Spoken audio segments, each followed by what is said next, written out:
Hello, my friend. Today I will tell you another long-forgotten legend. Close your eyes and let the magic transport you to Middle-earth. Our journey begins.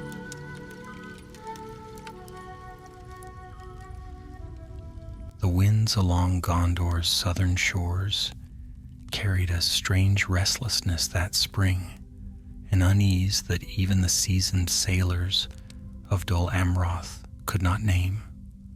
Long had storms rolled in from the sea, but these new tempests formed without warning, striking like sudden anger from a cloudless sky. Lightning forked across the waves in eerie silence before the thunder followed, deep and growling, as though some vast beast had stirred beneath the world. Gandalf the Grey arrived just as another such storm faded, leaving a ghostly stillness in its wake. His cloak was heavy with sea spray, but his eyes shone sharply as he studied the darkening horizon. He had not come by chance. Rumors carried from passing traders, whispers from rangers, and trembling tales from fishermen had reached even his ears, storms that behaved as though they had purpose. The wizard walked slowly along the pier, listening more to the silence than to the gulls above. He greeted guards and sailors with gentle words, yet something in his gaze told them he had come for no simple visit. By the time the sun began to drop, a lone patrol limped into harbor. 5 Gondorian soldiers, wounded, exhausted, and salt-burned. Their ship had been struck by lightning so swiftly that even their captain could not say from which direction it had come. Gandalf was at their side before any healer. "What did you see?" he asked, voice low. The men exchanged fearful glances. At last the captain spoke. A figure, dark, cloaked, standing upon the storm itself. The lightning bent toward him like a bow to its master. Gandalf's brows furrowed.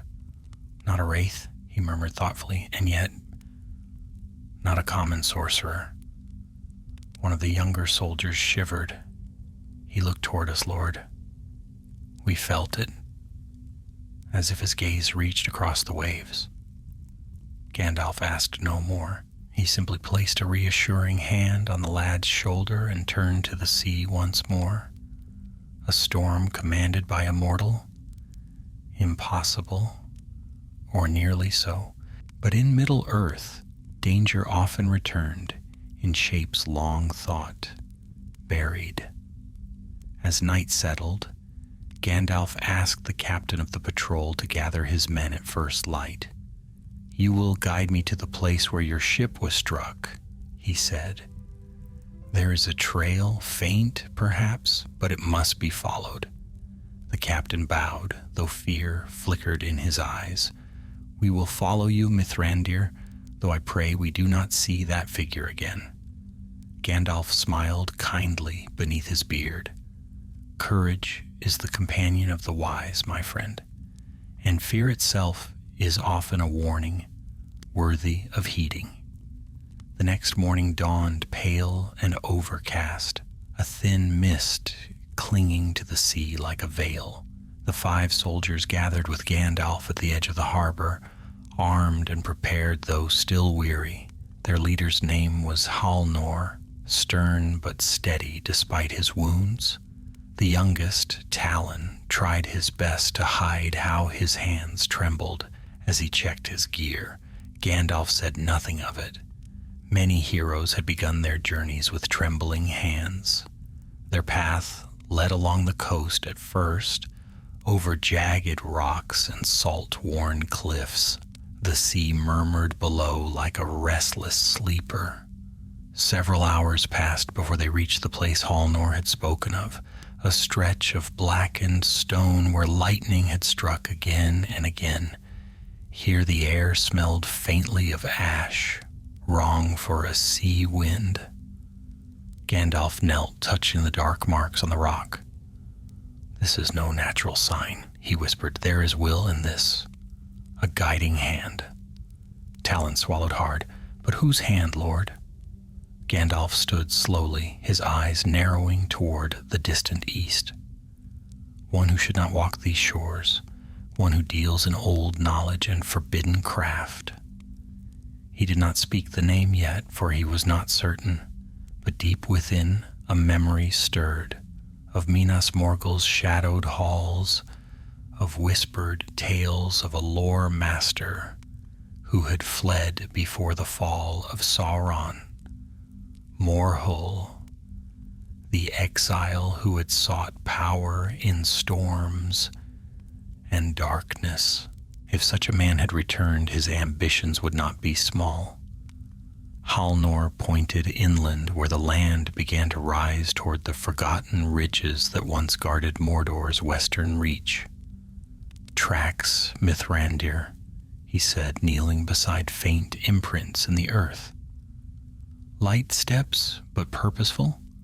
Gandalf's expression tightened. He moves on foot. Good. Whatever power he commands, it has not yet grown strong enough to bear him in other ways. The soldier looked to him uncertainly. Should we pursue? We must, Gandalf answered, for if he travels toward the old watch ruins, there are secrets there that must remain forever sealed. We dare not let him reach them. A low rumble sounded across the sky, far off but heavy. The soldier stiffened. Gandalf's eyes moved upward. Clouds were gathering in the east, but the morning had been clear.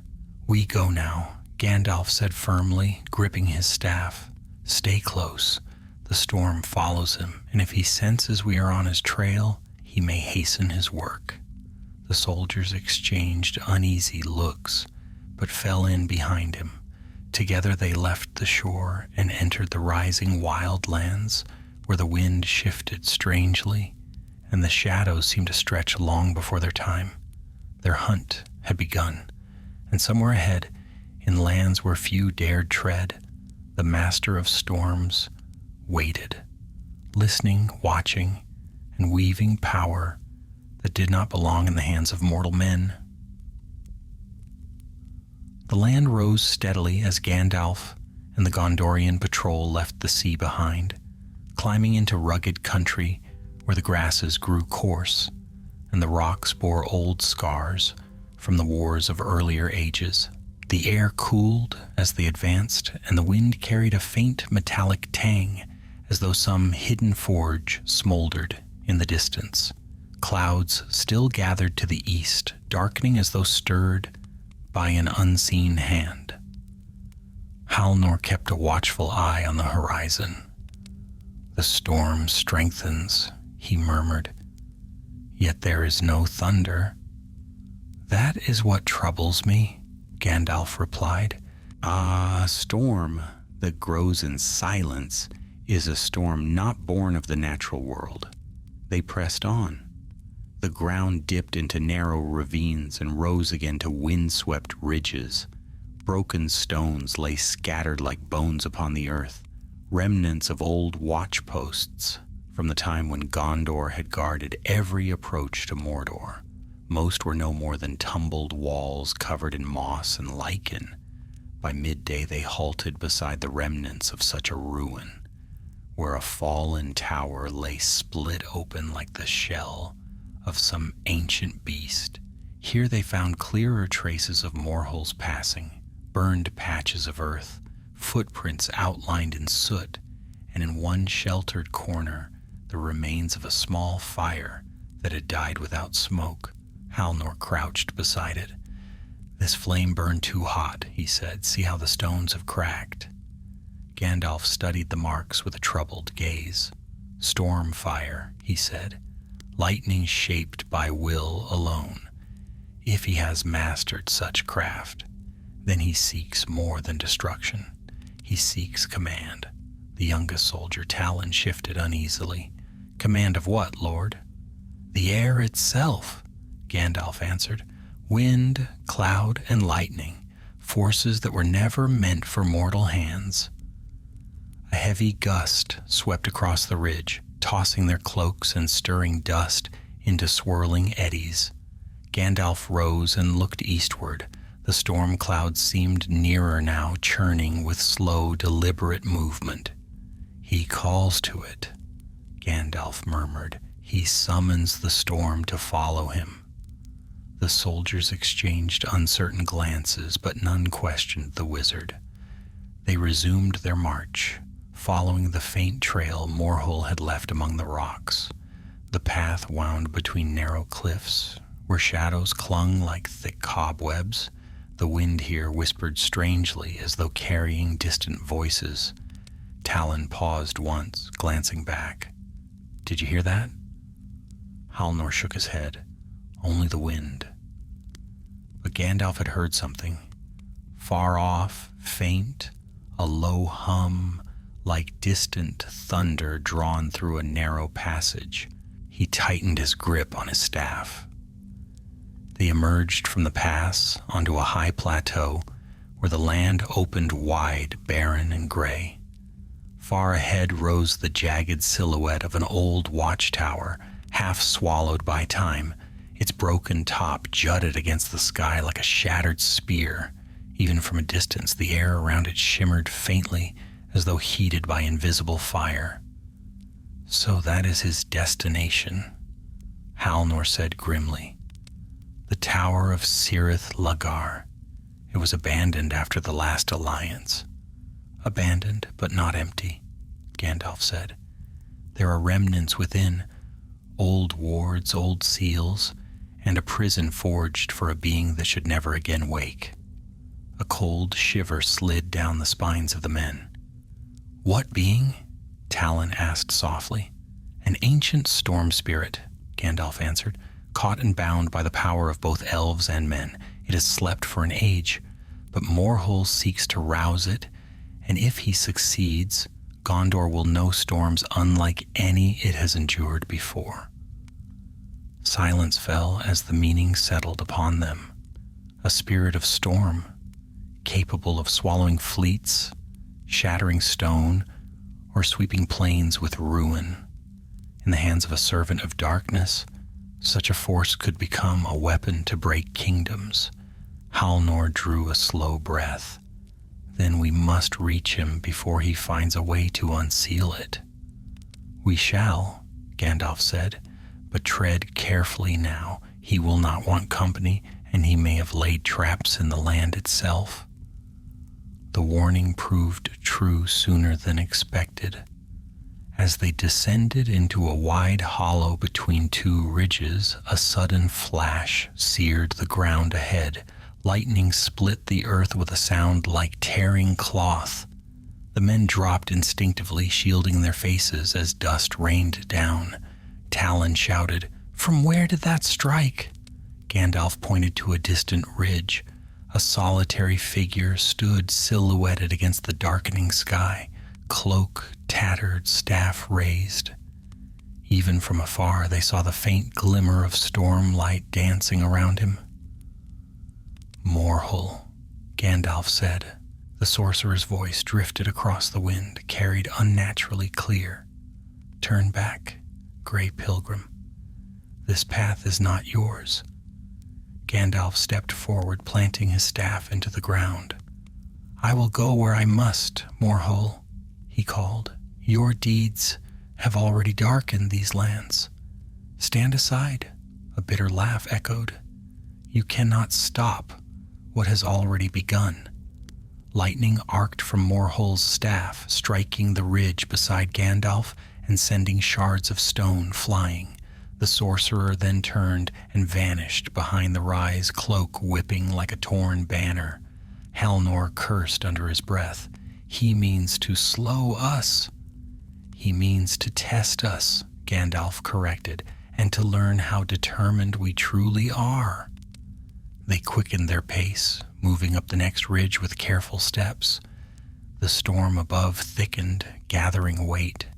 Flashes glimmered inside the clouds, like the glint of hidden swords. As they reached the crest, a gust of wind struck them so fiercely that two men stumbled. The clouds churned directly overhead, spiraling toward the distant tower. Gandalf looked upon the sight with growing concern. He draws the storm and the tower closer, he said. He is weaving a tether between them.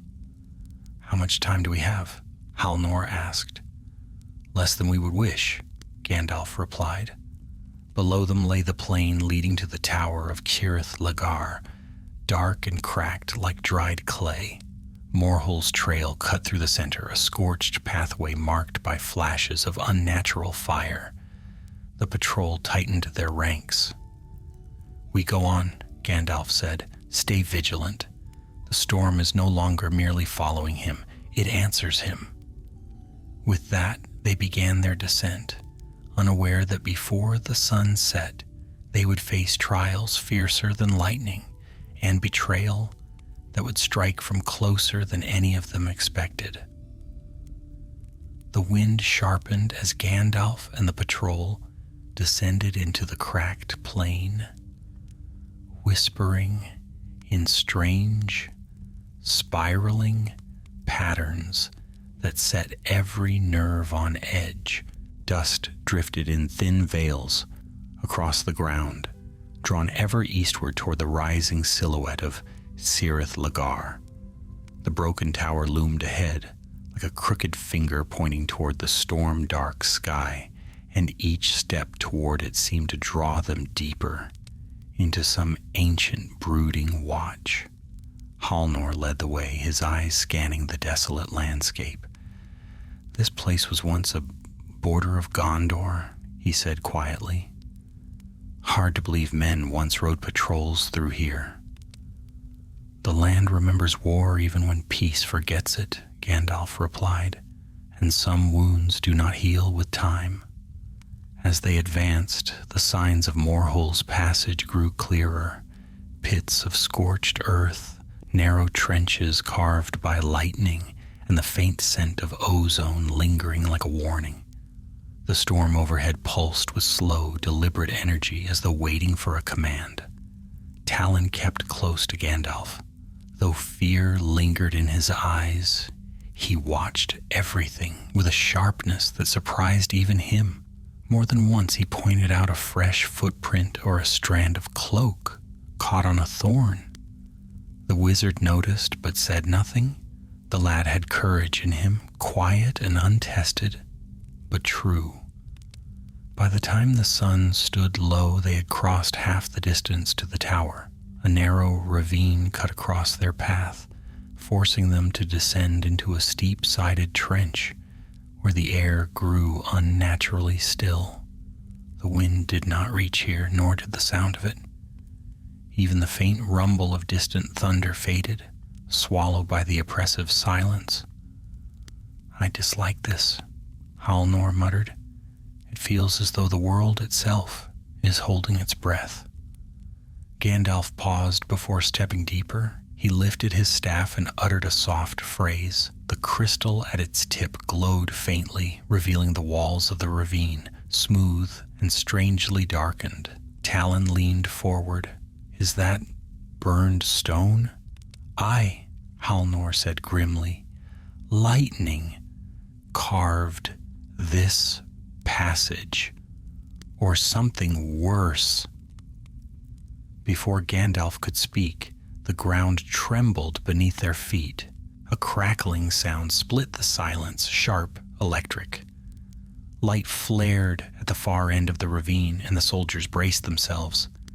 But it was no lightning bolt that appeared.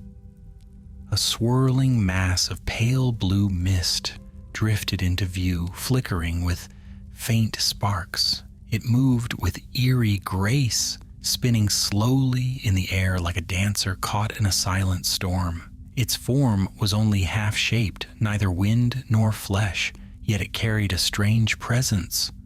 One of the soldiers whispered, "A wraith?" "No," Gandalf said quickly, "not a creature of shadow. This is a fragment, an echo of the storm spirit Morhol seeks to rouse, a sliver of its essence." The mist turned toward them. It made no sound, yet a pressure settled over them, as though the air grew suddenly too heavy to breathe. Halnor raised his spear. "What does it want?" "To test us," Gandalf answered, or to warn us away. The spirit glided forward, gathering sparks along its edges. The air tingled. Small arcs of lightning snapped across the ground. Gandalf stepped in front of the patrol. "Hold your ground and do not strike unless I bid you." The men obeyed, though unease clung to them like cold dew. The spirit drifted closer, its movements tightening into a slow spiral. Gandalf lifted his staff, letting its light grow brighter, steady, and warm.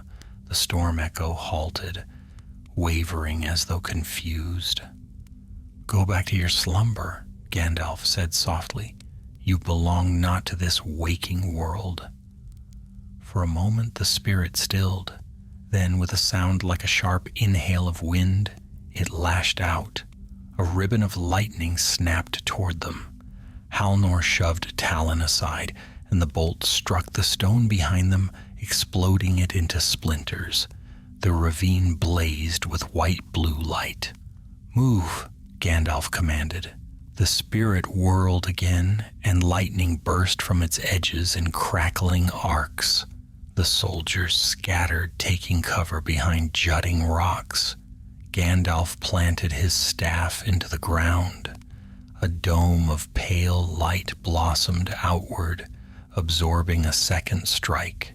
The spirit recoiled, flickered, and then surged forward, attempting to force its way through the barrier, its form distorted, half wind, half fury, pressing against the shield with desperate intensity.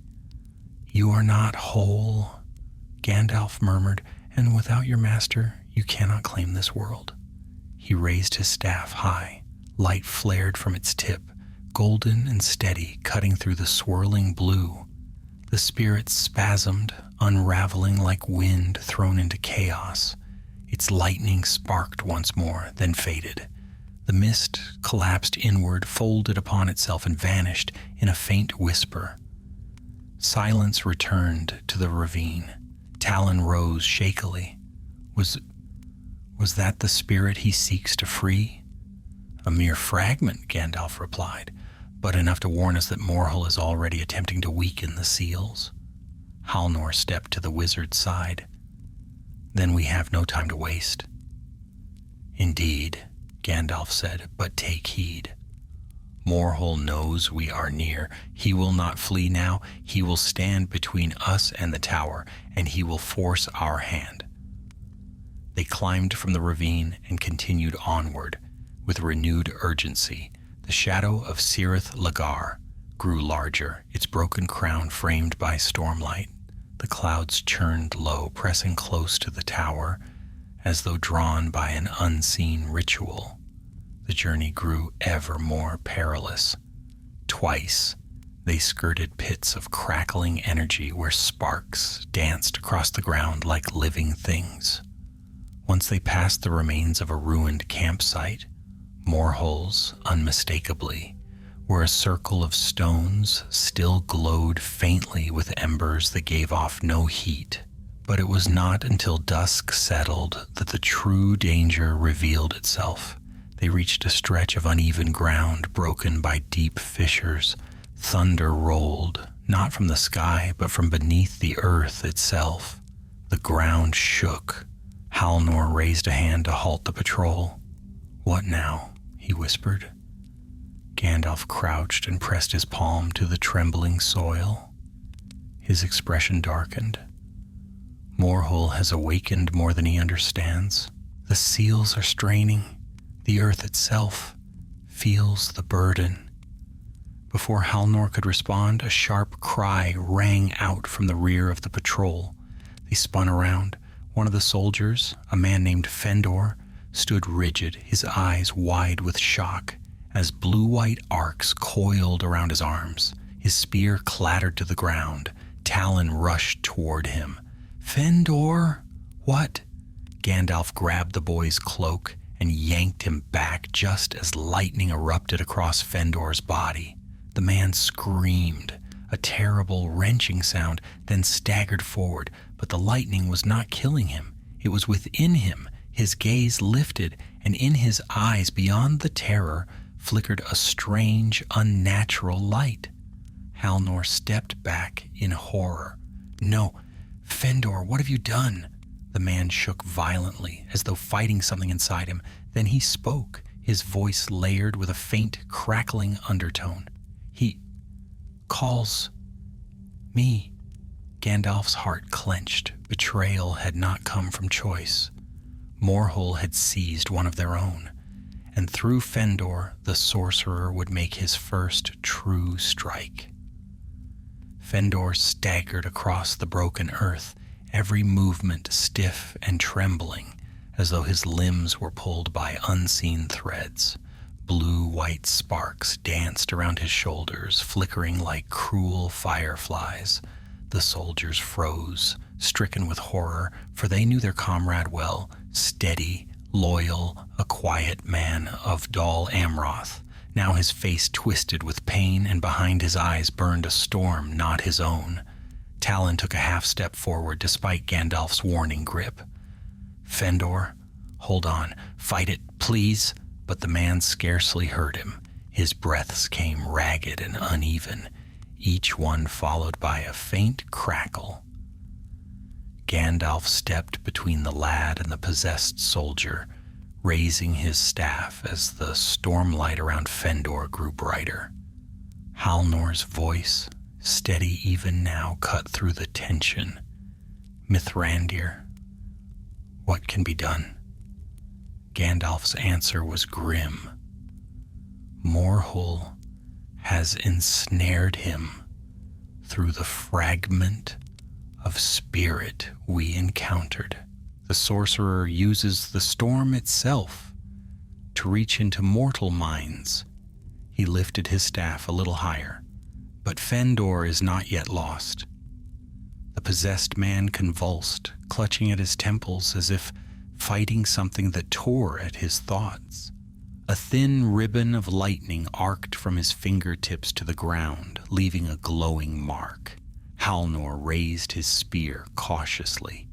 "If he attacks, hold," Gandalf warned. "If you strike at the man, you may strengthen the grip of the one within him." Fëndor lifted his head suddenly, his gaze locking onto Gandalf. When he spoke, the voice that came forth chilled every soul. Fëndor's voice and another deeper, whispering beneath it like thunder, crawling through a narrow gorge. "Gandalf the Grey, you walk too far from your road." Gandalf's brows furrowed. "Morhull, release him." Fëndor's mouth twisted into something that was not wholly a smile. "He is a vessel, a willing road for my reach. Through him I see you clearly now." "Lies," Halnor growled. "Fëndor would never willingly serve you." The voice in Fëndor replied with a hiss. "Willingness matters little when fear opens the door." Talon trembled, stepping closer to Gandalf. "Please," he whispered, "save him."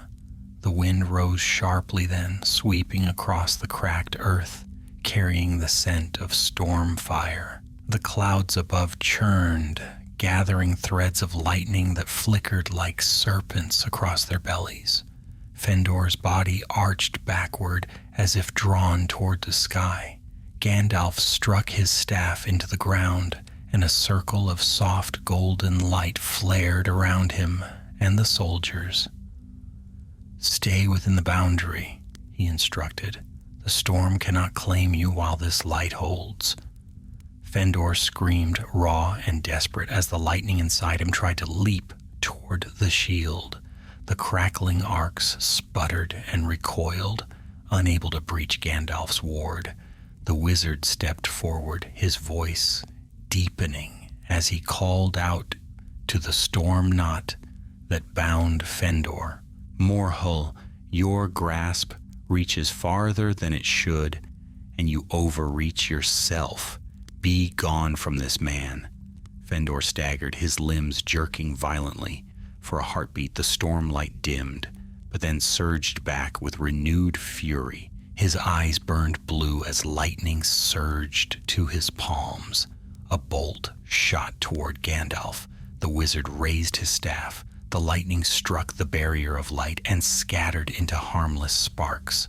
Fëndor recoiled, stunned, as though the resistance had struck him in return. Gandalf moved swiftly then. With one hand he reached toward Fëndor, and with the other he lifted his staff high. The crystal flared with warm radiance, golden, steady, the light of fire untainted by storm. "Fëndor, son of Burhal," Gandalf said, his voice firm yet gentle, "hear me. You stand not alone. Cast off this shadow. Fight it."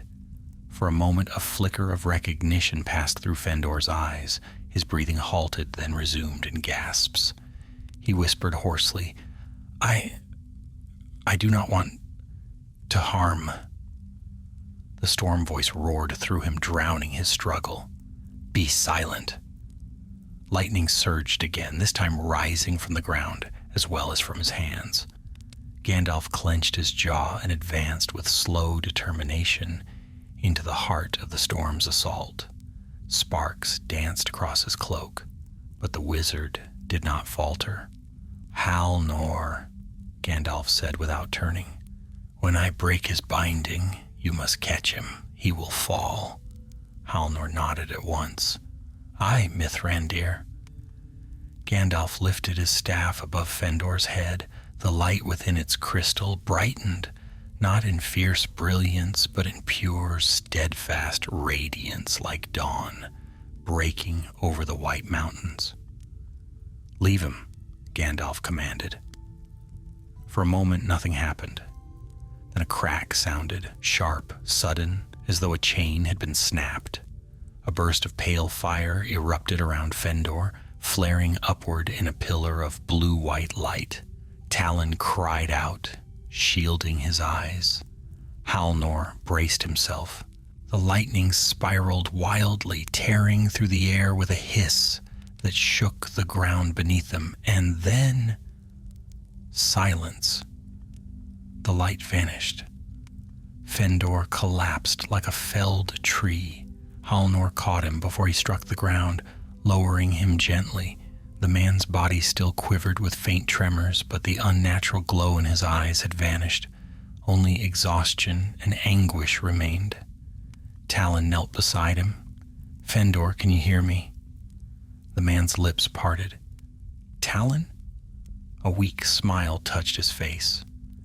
"I thought I was lost." "You nearly were," Gandalf said softly. He placed a hand on Fëndor's brow. A warm pulse flowed from his palm, soothing the trembling in the man's limbs.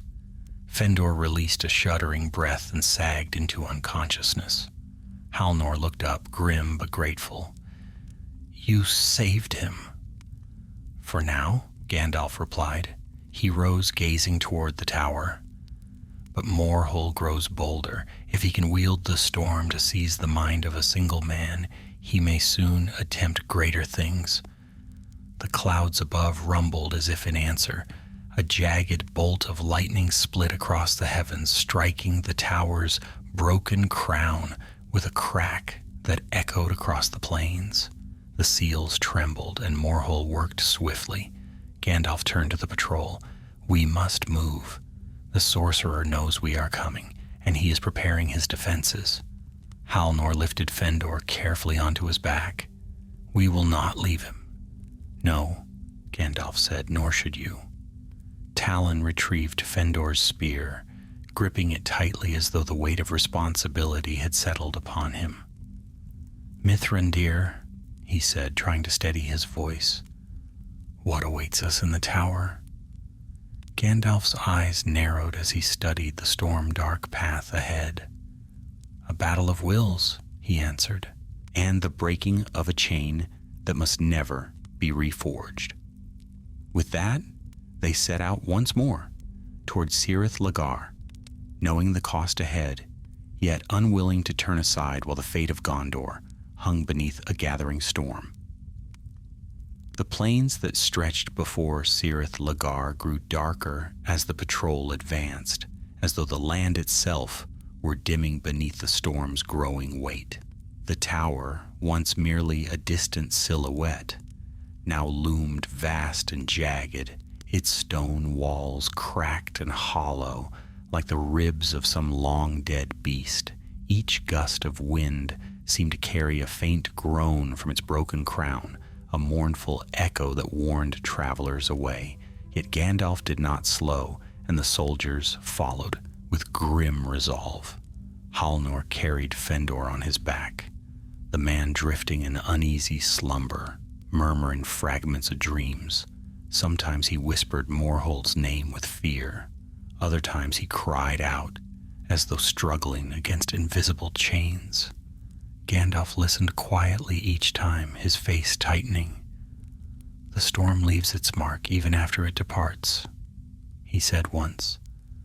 "Fëndor's mind will recover, but its echoes will return until the source is ended."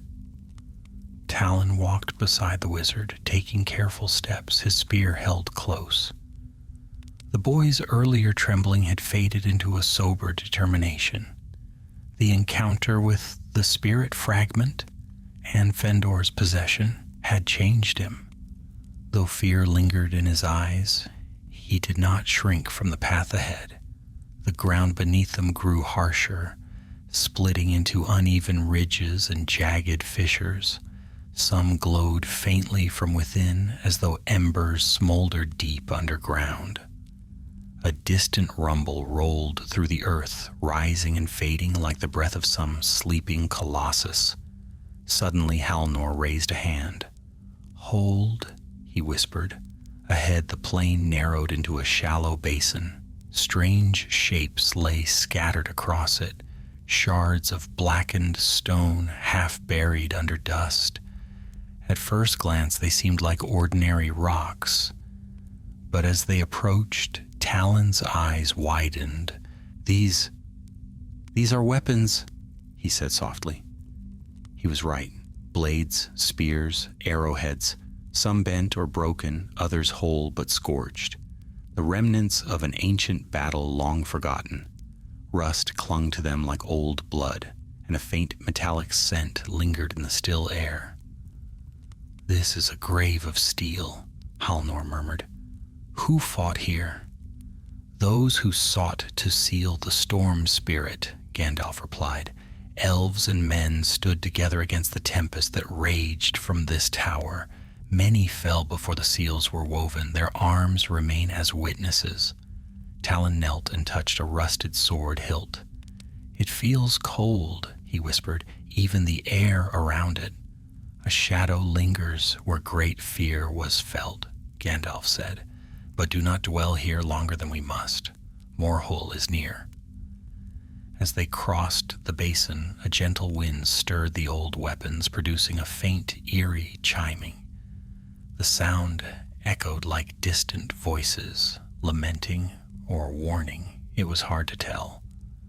The soldiers moved in silence, cautious and respectful, as though afraid to disturb those who had fallen long ago. When they reached the far edge of the basin, the land sloped upward toward the tower's base. Vines of dead, brittle thorn twisted across the stones, forming a natural barrier. Faint arcs of blue light flickered among them. Gandalf examined the thorns. "Morhol has woven his power into these," he said. "Touch them and they will strike like serpents." Halnor frowned. "Then how do we pass?" With a quiet breath, Gandalf lifted his staff. The crystal glowed, casting a warm halo that shimmered across the barrier. The lightning threads recoiled at the touch of the light, retreating into the cracks between the stones. The vines loosened, leaving a narrow opening.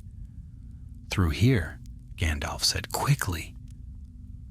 One by one they slipped through, Halnor crouching carefully, with Fëndor on his back.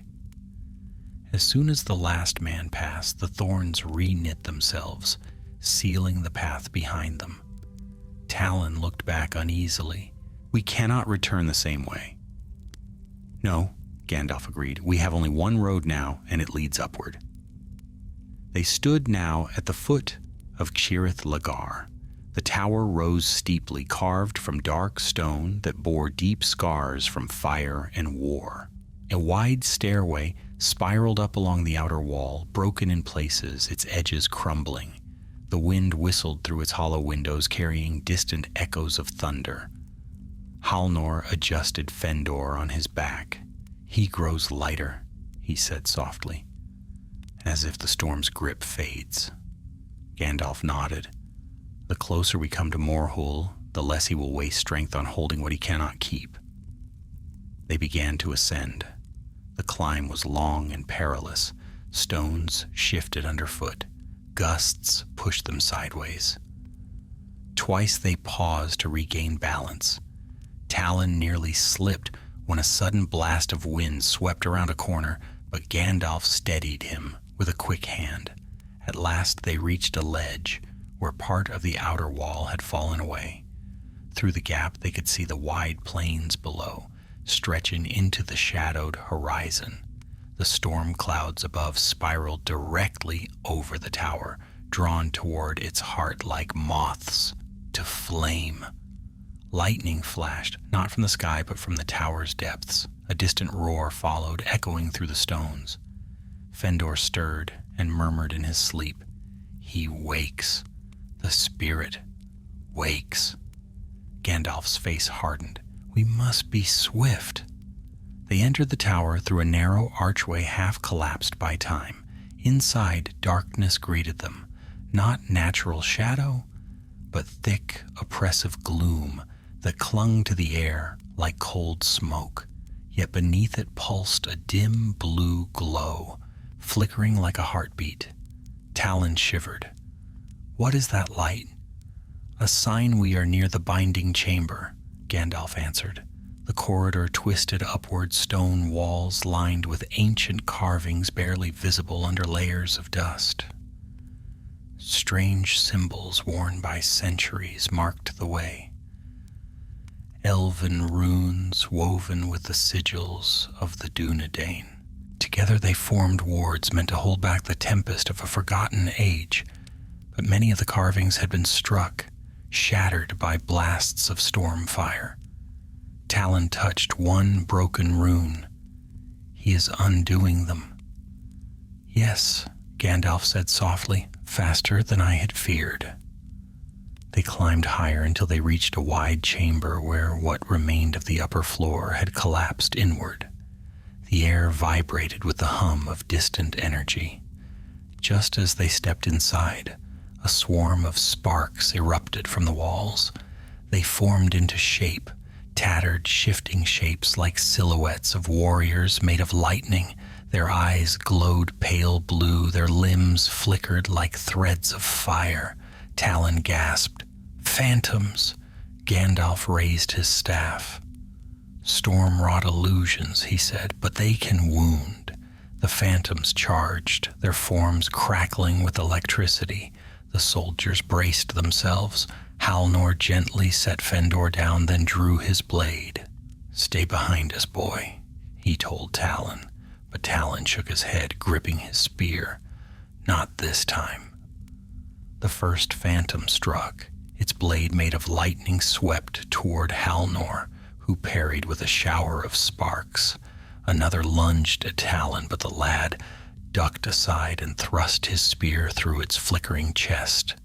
The phantom burst apart in a shower of light. Gandalf stepped forward, staff blazing like a brand. He swept it in a wide arc, sending a wave of golden radiance across the chamber. 3 phantoms dissolved instantly, their shapes scattering like blown embers. Yet more rose from the walls. The air filled with the hiss of crackling lightning and the clash of spear against phantom blade. The soldiers fought with determination, resisting each blow, each spark. Talon moved with growing confidence, his earlier fear tempered into resolve. At last Gandalf lifted his staff high and struck it against the stone floor. A burst of light erupted outward, swift, bright, final. The remaining phantom shattered and vanished like smoke upon the wind. Silence returned. Halnor lowered his blade, breathing heavily. Is this what guards Morhul? No, Gandalf said quietly. These are but the shadows left by his meddling. The true danger lies above. He looked toward the stairway rising into the heart of the tower, where the blue glow pulsed like the beat of some slumbering giant. The binding chamber awaits, he said, and Morhul will be waiting with it. And with that they ascended once more toward the storm's heart, and the battle that would decide whether Gondor's lands would know dawn or darkness. The stairway twisted upward into darkness as Gandalf and the Gondorian patrol pressed deeper into the heart of Cirith Ulagar. The walls grew narrower, the stone colder, and the air thick with the faint hum of gathering storm power. Each step echoed through the tower like a distant drumbeat, as though the structure itself waited, tense and watchful. Fëanor stirred awake as Halnor lifted him from the chamber floor, where the battle with the phantoms had ended. His breaths came weak but steady. Where are we? He whispered. In the upper tower, Halnor said gently. You are safe. For now? Fëanor frowned, touching his brow. I still hear something calling. The echo of Morhul's touch, Gandalf said. Pay it no heed. You are free from him, though the memory will linger. Fëanor nodded slowly. Though still weakened, he insisted on standing with the support of Talon's arm. I can walk, he murmured. I will not be left behind. Gandalf studied him for a moment, then inclined his head. Very well. But should the storm tug at your mind again, call to me at once. They resumed their ascent. The stair grew steeper, winding so tightly that each turn seemed to fold upon the last. Strange runes lined the walls, runes that once gleamed with silver light, now cracked and blackened. Gandalf traced his fingers across them, his expression grave. The seals are weaker than I feared, he said. Morhul has broken more than half the wards that held the spirit bound. Talon swallowed hard. How much time do we have? Little, Gandalf answered. If the final seal is undone, the storm spirit will awaken fully. As if in answer, a deep rumble shook the tower. Dust rained from the ceiling. The hum in the air sharpened into a low, trembling vibration. Halnor steadied himself. He's close. The stair opened suddenly into a narrow balcony overlooking a vast central chamber. The room descended into a circular pit wrought of dark stone where ancient sigils glowed faintly. Above, a great gap in the broken ceiling allowed pale light to spill through, revealing the swirling coils of storm clouds massed overhead. And at the chamber center, upon a raised platform surrounded by jagged shards of broken runes, stood Morhul. The sorcerer's cloak billowed, though there was no wind within the tower. His staff crackled with blue fire, and arcs of lightning danced along his arms. Though once a man of Minas Morgul, now he seemed almost more shadow than flesh. His eyes glowed like storm-lit ice. Morhul turned slowly as Gandalf and the soldiers entered the balcony. A thin smile twisted his lips. So, he said, his voice echoing unnaturally through the chamber, you have come, Grey Wanderer, ever you meddle in the affairs of others. It is not meddling to prevent ruin, Gandalf replied. Stand aside, Morhul. You do not grasp the power you seek. I grasp more than you know, Morhul answered. This spirit was once bound by elves and men who feared its might, but that age is gone, and its strength shall be mine. Through it, Gondor will kneel, and the world will learn the name of Morhul the Stormborn. Halnor stepped forward, anger flaring in his eyes. You speak as though you command the storm, but you are only a coward clinging to scraps of Sauron's old teachings. Morhol's gaze flicked to the soldier, and a pulse of lightning arced from his staff, striking the stone at Halnor's feet. The captain stumbled back. You presume much, Morhol hissed, but you at least know your place. Gandalf lifted his staff. Heed me, Morhol. If you break the final seal, the storm spirit will not serve you. It obeys no mortal hand. Morhol's laughter chilled the air. You underestimate me, old man. I have studied the ancient rites. I have bent the storm to my will already. He raised his staff, and the chamber shuddered. The sigils around the platform flared, their light flickering like dying embers.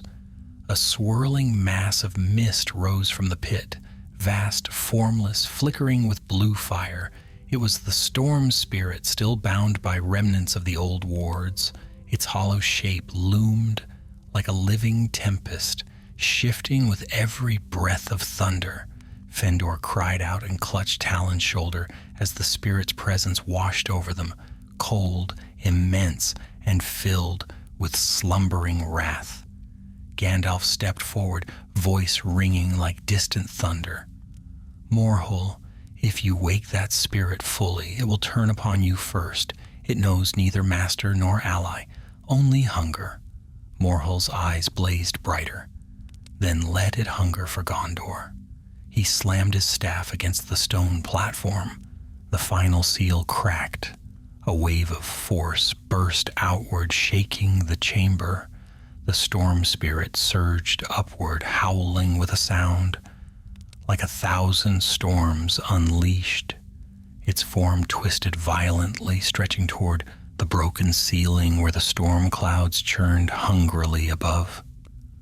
Lightning streaked downward from the sky, pouring into the chamber, feeding the spirit. Morhol raised his arms, drinking in the power. Arcs of lightning wrapped around him, weaving into his cloak, his hands, his very flesh. He stood trembling with exultation. At last, he whispered, the storm is mine. Gandalf stepped before the swirling tempest, planting his staff firmly. Morhol, cease your folly. You are too late, Grey Wanderer, Morhol cried. Too late. The storm spirit roared, an earth-shaking cry that sent stones tumbling from the walls. The tower groaned beneath its weight. The soldiers retreated against the balcony rail, shielding their faces. Talon could barely breathe through the pressure of the storm. Gandalf stood firm, though the winds tugged at his cloak. He raised his staff high, and warm golden fire erupted from its tip, pushing back the dark tempest swirling around the spirit. Morhol, Gandalf shouted, you will kill us all. To remake the world, the sorcerer answered. Some must fall. Another bolt of lightning leaped from Morhol's staff, this one aimed not at Gandalf, but at the men behind him. Talon froze in horror. Halnor shouted, "Look out!" And in that final heartbeat, a figure moved faster than fear could restrain. Fëanor, still weakened, still trembling, threw himself before the bolt. The lightning struck him full in the chest. Talon screamed as his friend crumpled to the stone floor. The smell of burnt cloth filled the air, and faint blue fire clung to Fëanor's body. Morhol's cold laughter echoed through the chamber. Gandalf's expression hardened, sorrow folding into fierce resolve. "So be it," he said softly. "Your storm ends here." The battle for the heart of Cirith Ulagar had begun. The chamber erupted into chaos as the storm spirit writhed above the platform, its vast form twisting like a serpent carved from cloud and lightning. Wind howled through the broken crown of the tower, dragging shards of stone from the walls and sending them clattering across the floor. Blue fire danced along the sigils carved centuries ago, flaring and dying like panicked heartbeats. Gandalf strode forward, planting his staff with unyielding purpose. Light burst from its tip, warm, golden, alive, and pushed back the shadows swirling around Morhol's ritual. Yet the sorcerer stood amidst the fury, unharmed, wrapped in violent arcs of lightning that coiled around him like shackles he had mistaken for wings. Talon knelt beside Fëanor, tears streaking his dust-stained face. Fëanor, stay with me." His hands trembled as he touched the man's scorched tunic. Lightning still flickered faintly along the cloth, the last remnants of Morhol's cruel strike. Fëanor's eyes fluttered open faintly. His voice was barely a whisper. "The storm still whispers, but I can still hear you, lad." Halnor crouched beside them, jaw tight. "Mithrandir, he still breathes." "Keep him low and away from the open air," Gandalf commanded without turning. "The lightning seeks paths of weakness. Shield him." Morhol raised his staff, roaring over the tempest. "You cannot save them all, Grey Pilgrim.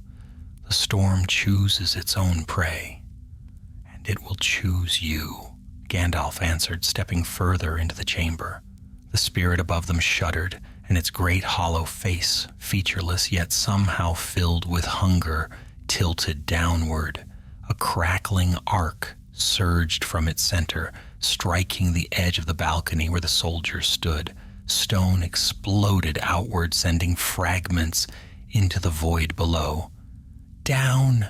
Halnor shouted, pulling Talon aside as a wave of debris skittered across the floor. Morhol lifted his arms toward the spirit. Lightning surged from the creature into him, wreathing his body in blinding blue. His voice deepened, humming with unnatural resonance. Yes, give me your wrath, your power. Together we shall bring Gondor to its knees." But the spirit did not calm. It writhed, it strained, it clawed against the broken runes that still clung feebly to the platform, its partially awakened mind filled with rage older than memory. A swirling tendril of cloud-like vapor lashed out, nearly striking Morhol himself. The sorcerer staggered, snarling. "Obey me!" The tempest roared in reply, the sound so furious the stones beneath them trembled. Talon, wiping his tears, looked up at Gandalf with desperate hope. "Can you stop it?" "I must," Gandalf replied, "or this land and all of you will be swallowed by storm." He raised his staff. The golden light strengthened, pushing the tempest back. Warmth filled the air briefly like the coming of dawn, but Morhol countered, slamming his own staff into the stone. Blue fire surged outward. Light clashed with darkness, gold with azure.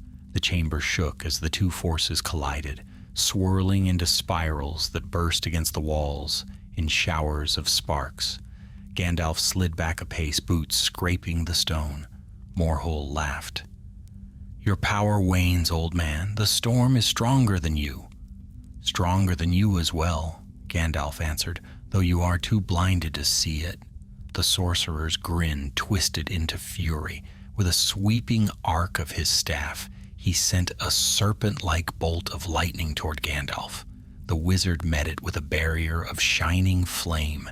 The two attacks collided, bursting into a shock wave that knocked Halnor and Talon from their feet. The storm spirit shrieked, a sound like iron tearing. It pressed against the remaining seals, stretching them until cracks crawled across the runes. If the last remnants broke, the spirit would fully wake, and Cirith Llaegur would become the heart of a hurricane unlike any Middle-earth had ever known. Gandalf saw the danger and acted. He struck the floor with his staff. A ring of fire blossomed outward, sweeping through the chamber. The flames did not burn but pushed the storm backward, forcing the spirit into retreat. For a moment its form flickered, less solid, less certain. Morhull howled in rage and hurled another wave of lightning. The two forces collided again, shaking the tower to its very bones. Cracks split the ceiling, stones fell like hail. Halnor shielded Talon and Fëndor from falling debris. "We cannot stay here long." "We won't if Mithrandir prevails," Talon whispered, eyes fixed on the battle, but Morhull, maddened by his own ambition, thrust his staff into the weakened runes. "Wake, storm spirit," he cried. "I command you." The spirit responded. It surged downward, slamming into the platform. Runes shattered. Blue fire erupted in blinding pillars. The chamber roared as the storm's full weight pressed upon the world. The shockwave struck Gandalf. He staggered, his light flickered, and for the first time Talon's heart faltered, for it seemed as though the wizard might fall. "No!" the boy cried, starting forward. Halnor caught him. "Stay, he needs space." Morhull seized his chance. He advanced, his body blazing with lightning so bright it hurt to look at. "You are finished, Mithrandir. In a moment, this spirit will tear the tower apart, and you with it." Gandalf straightened, and when he spoke, his voice thundered through the chamber, steady as the mountains themselves.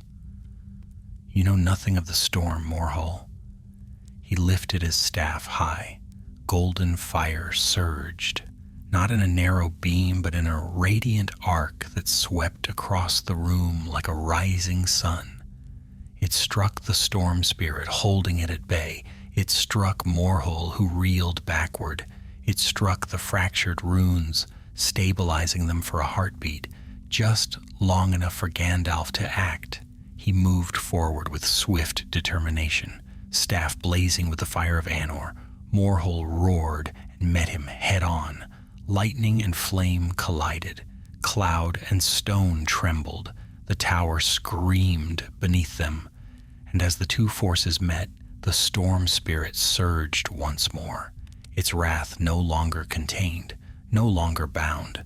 With a roar that shook the plains for miles, it tore free from the broken platform, spiraling upward through the shattered roof of Cirith Ulagon and into the heart of the swirling clouds above. Morhull shouted in triumph. Gandalf's eyes blazed with dread, for now the storm itself stood awakened, and it hungered for the world below. The storm burst into the open sky like a beast, freed from iron chains. Above the shattered crown of Cirith Ulagon, the clouds twisted into a vast, spiraling maw, pulling winds from every corner of the plains. Lightning coursed through the heavens in branching rivers, lighting the world with stark, unnatural brilliance. The very air trembled as the storm spirit unfurled its colossal form. Part cloud, part fire, part living wrath long denied its freedom. Gandalf shielded his eyes against the torrent of wind pouring downward through the broken tower. His cloak snapped like a banner caught in a tempest, yet he stood firm, staff braced against the stone. Below him, Halnor held fast to Talon and the injured Fëndor as the gale threatened to tear them from the balcony. Morhull lifted his arms, drinking in the fury of the storm, as rain and lightning lashed his form. He laughed, triumphant and wild, his voice rising above the roar. "Behold," he shouted, "at last the storm bows to me. Its power runs through my veins. Its will is mine." Gandalf's voice cut through the wind like a blade. "Fool, you have not bent the storm to your will. You have only fed it," Morhull sneered. "You cling to your fears, as an old man clings to his staff. I am beyond you, Grey Wanderer." He thrust his lightning-wreathed staff toward the heavens. At once the storm answered. A bolt of lightning, blinding and wide as a tree, struck Morhull full on, enveloping him in a crackling sphere of fire.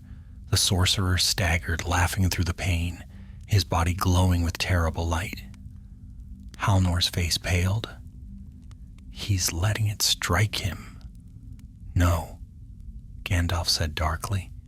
It is using him. Morhull's laughter grew shrill as the lightning continued to pour into him. His form flickered, as though the very shape of him wavered under the weight of the storm's force. Yet he clung to his delusion, gripping his staff with trembling hands. Talon, crouched beside the unconscious Fëanor, looked up with fear widening his eyes. Mithrandir, what is happening to him? Hubris, Gandalf answered. Ambition beyond reason. He believes the storm to be a servant, yet it devours him even now. Lightning surged again, brighter than before.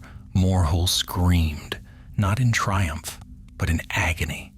Gandalf seized the moment. He strode forward, sweeping his staff before him. A barrier of golden fire unfurled, parting the wind as though it were water. He advanced toward Morhull, each step deliberate and forceful.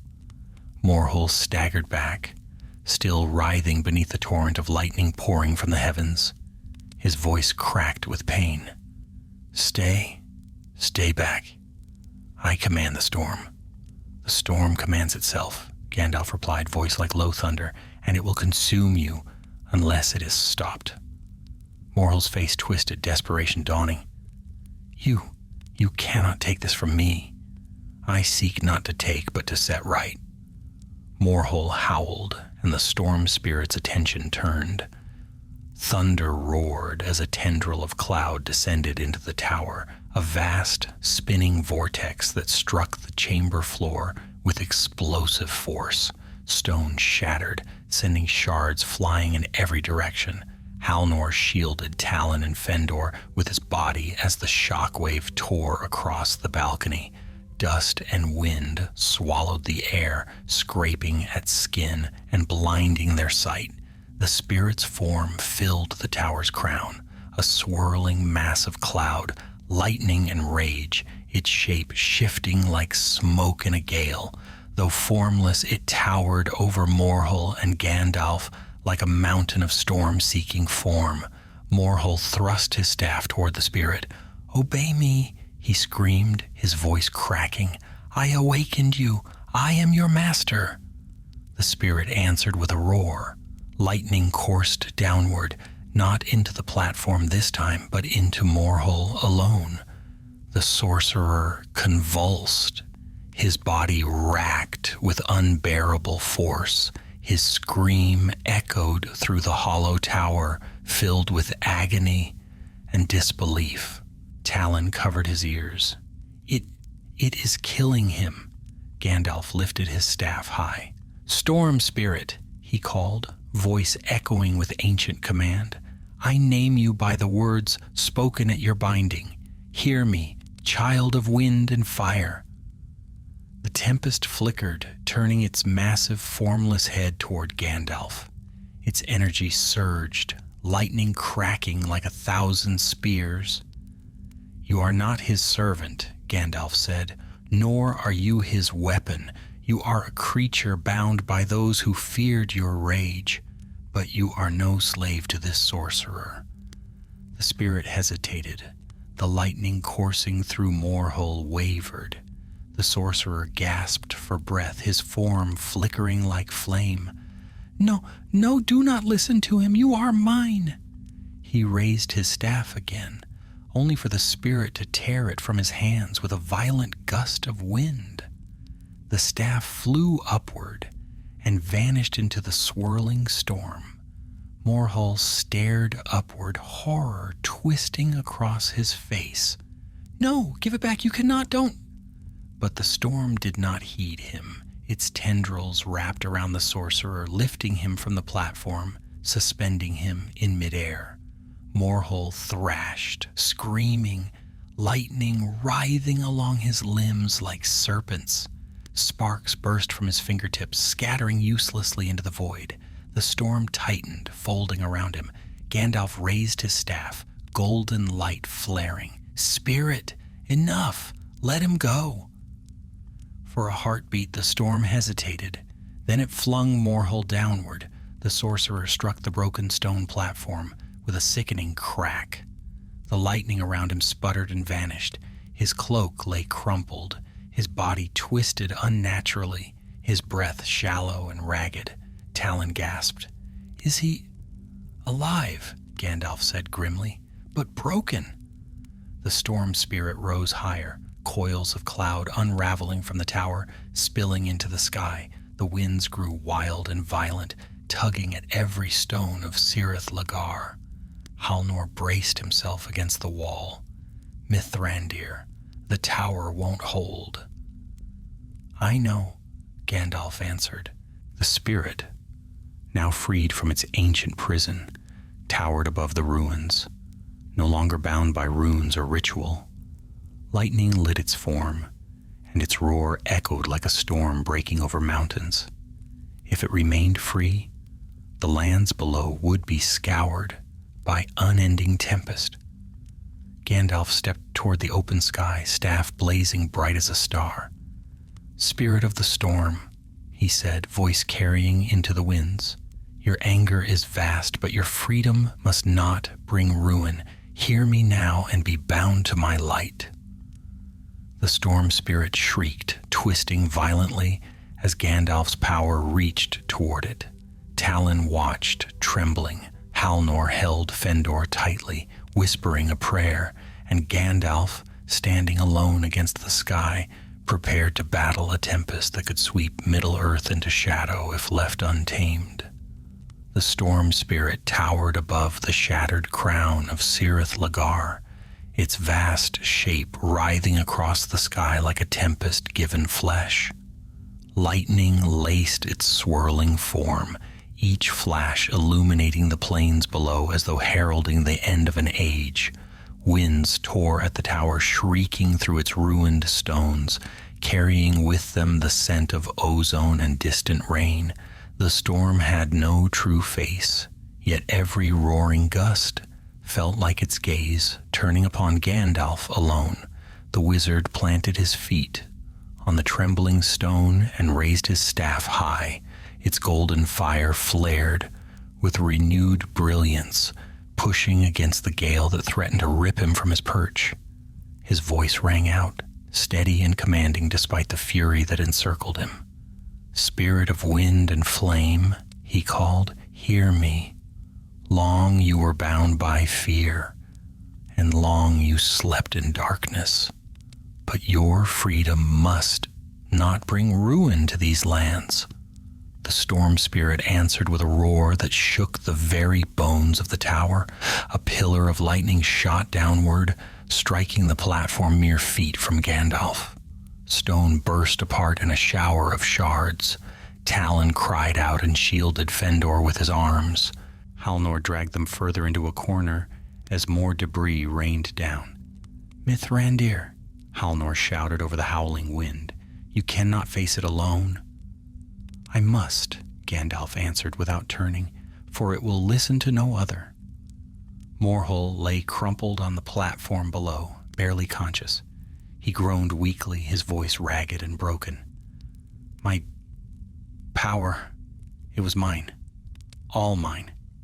The storm paid him no heed.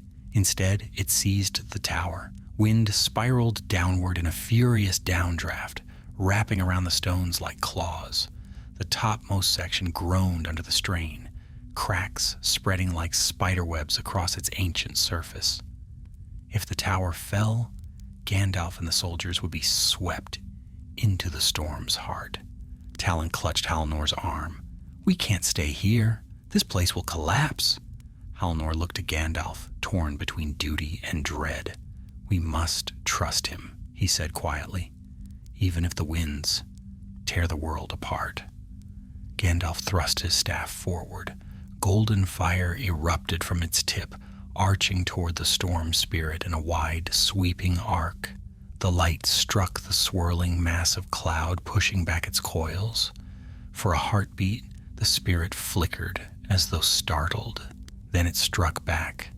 A spiraling funnel of wind descended, wrapping around Gandalf and dragging him toward the broken edge.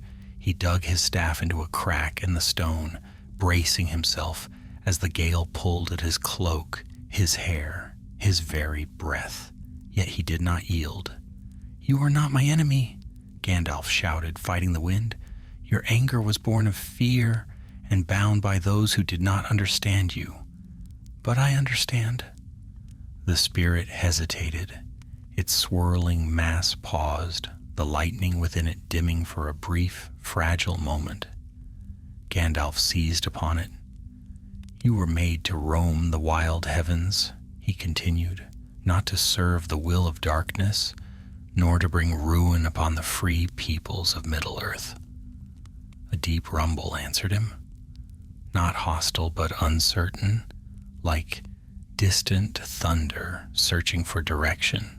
But Morhul, half-conscious, heard Gandalf's words and snarled weakly, "Do not heed him. You belong to me." The storm reacted, violently. Lightning writhed downward, striking the stone floor around Morhul in rapid succession. Shards exploded outward, and the sorcerer screamed as a blast of wind hurled him across the chamber where he lay motionless. Whether dead or merely broken, none could tell. With Morhul's last tie severed, the storm spirit recoiled, twisting upon itself. For the first time since awakening, its rage seemed to falter. Gandalf took a trembling breath and lifted his staff once more. "Storm spirit," he said, lowering his voice to a calm, resonant call. "The hand that bound you is gone. You need not be a weapon of destruction. Choose instead the path of the free skies." The clouds above trembled, the lightning pulsed. A shift ran through the air, a subtle, wavering change that Talon felt like a pressure lifting from his chest. The winds eased, no longer tearing viciously at the stone, yet peace had not been won, not yet. A sudden surge of energy rippled through the spirit, wild, desperate, resisting. He could not understand the world it had awakened into, nor the voices that pulled at its raw, elemental fury. It lashed out, striking the tower with renewed force. The stones beneath Gandalf's feet cracked. "Mithrandir," Halnor shouted as the floor began to tilt. Gandalf stumbled, caught himself, and slammed the butt of his staff into the platform. The tower groaned but held.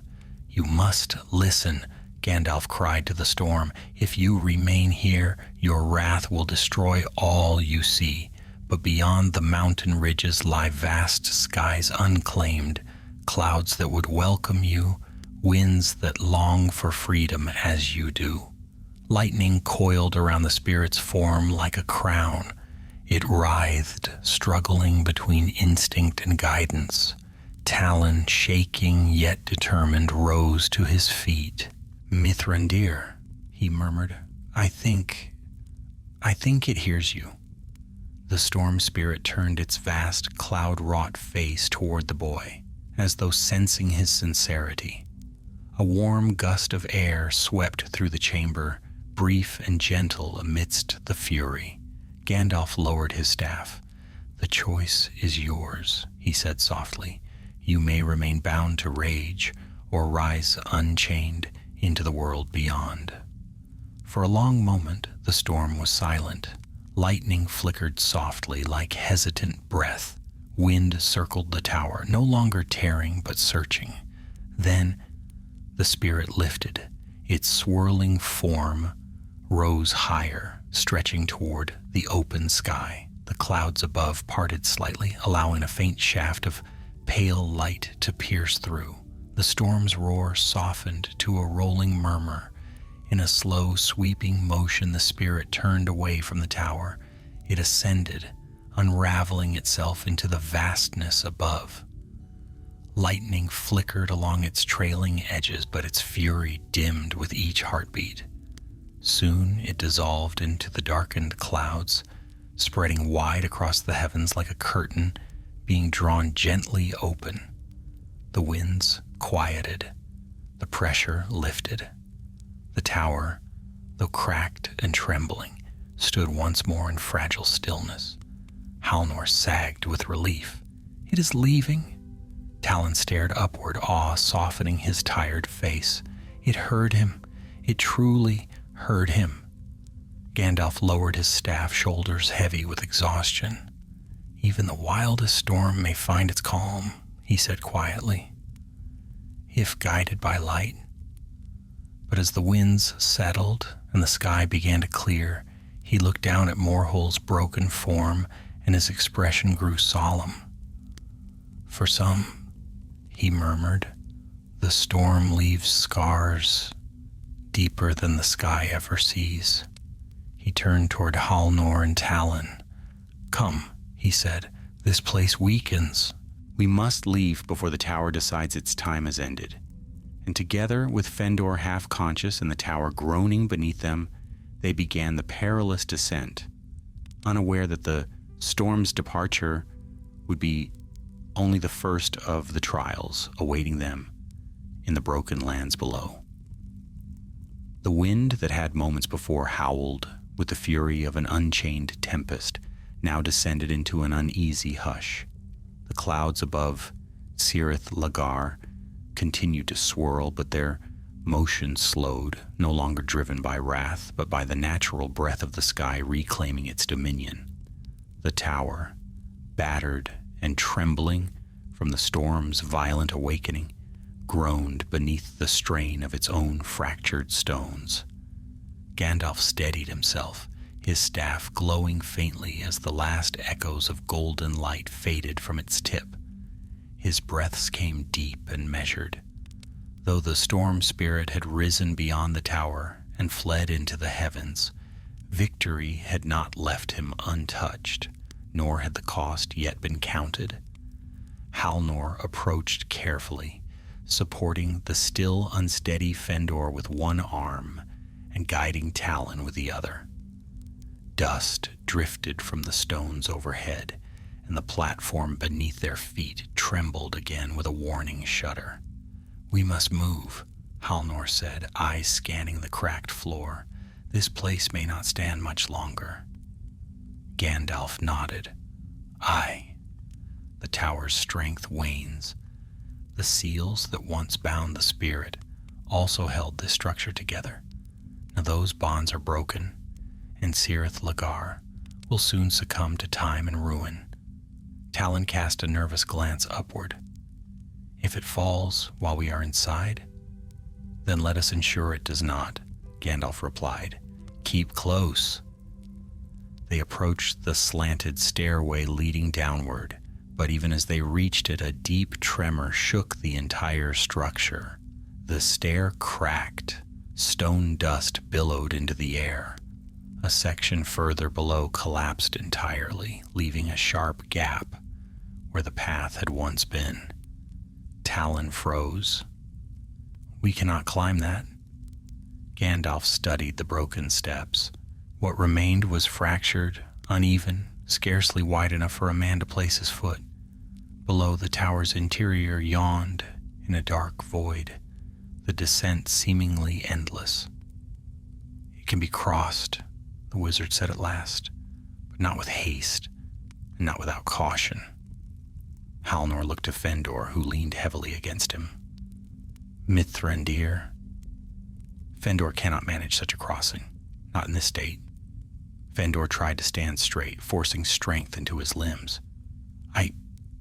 I can try," he said through clenched teeth. Lightning scars still glimmered faintly beneath his skin, like fading embers. "No," Gandalf said gently. "You have fought enough for one day." With a swift motion, he drew a narrow line of light across the gap with his staff. The air shimmered, and for a moment it seemed as though a path of golden mist stretched across the broken stairway. Halnor's eyes widened. "A bridge?" "A support," Gandalf replied. "Nothing more." It will not hold weight on its own, but it will guide your steps and steady the stones beneath them. Talon stepped forward, his face set with determination despite the tremor in his hands. I'll go first. If it holds my weight, Halnor can bring Fëndor across after. Gandalf inclined his head. Go softly. The stones under the bridge will shift. They must be encouraged to remain firm. Talon nodded. His childhood training had not prepared him for such peril, yet something in him had changed since entering this ruined tower.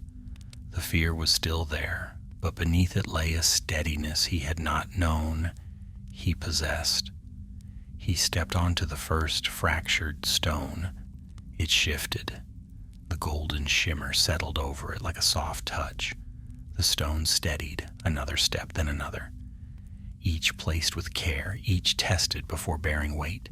The gap spanned perhaps 7 paces, yet it felt to Talon as if he walked a road of shadows, suspended between life and death. But he did not falter. At the far edge he turned, breathless. It holds. Halnor followed, carrying Fëndor with effort. The captain's strength was great, yet even he struggled under the wounded man's weight. The stones groaned beneath them. Dust trickled from the walls. But Gandalf's enchantment held the stair steady long enough for them to reach the other side. Last of all, Gandalf himself crossed, his steps light, as though he bore no weight at all. Once united again, the company pressed downward through the tower. The halls were darker here, lit only by the faint glow from Gandalf's staff. The carvings of ancient runes that once lined the walls were cracked or blackened where Morhol's lightning had torn through them. Fëndor leaned heavily on Halnor, but his breathing had steadied. The storm. It is different now. I can feel it. No more whispering. It no longer reaches for you, Gandalf said. Its awakening was violent, but its mind is vast. It has left behind what tethered it. They descended another level.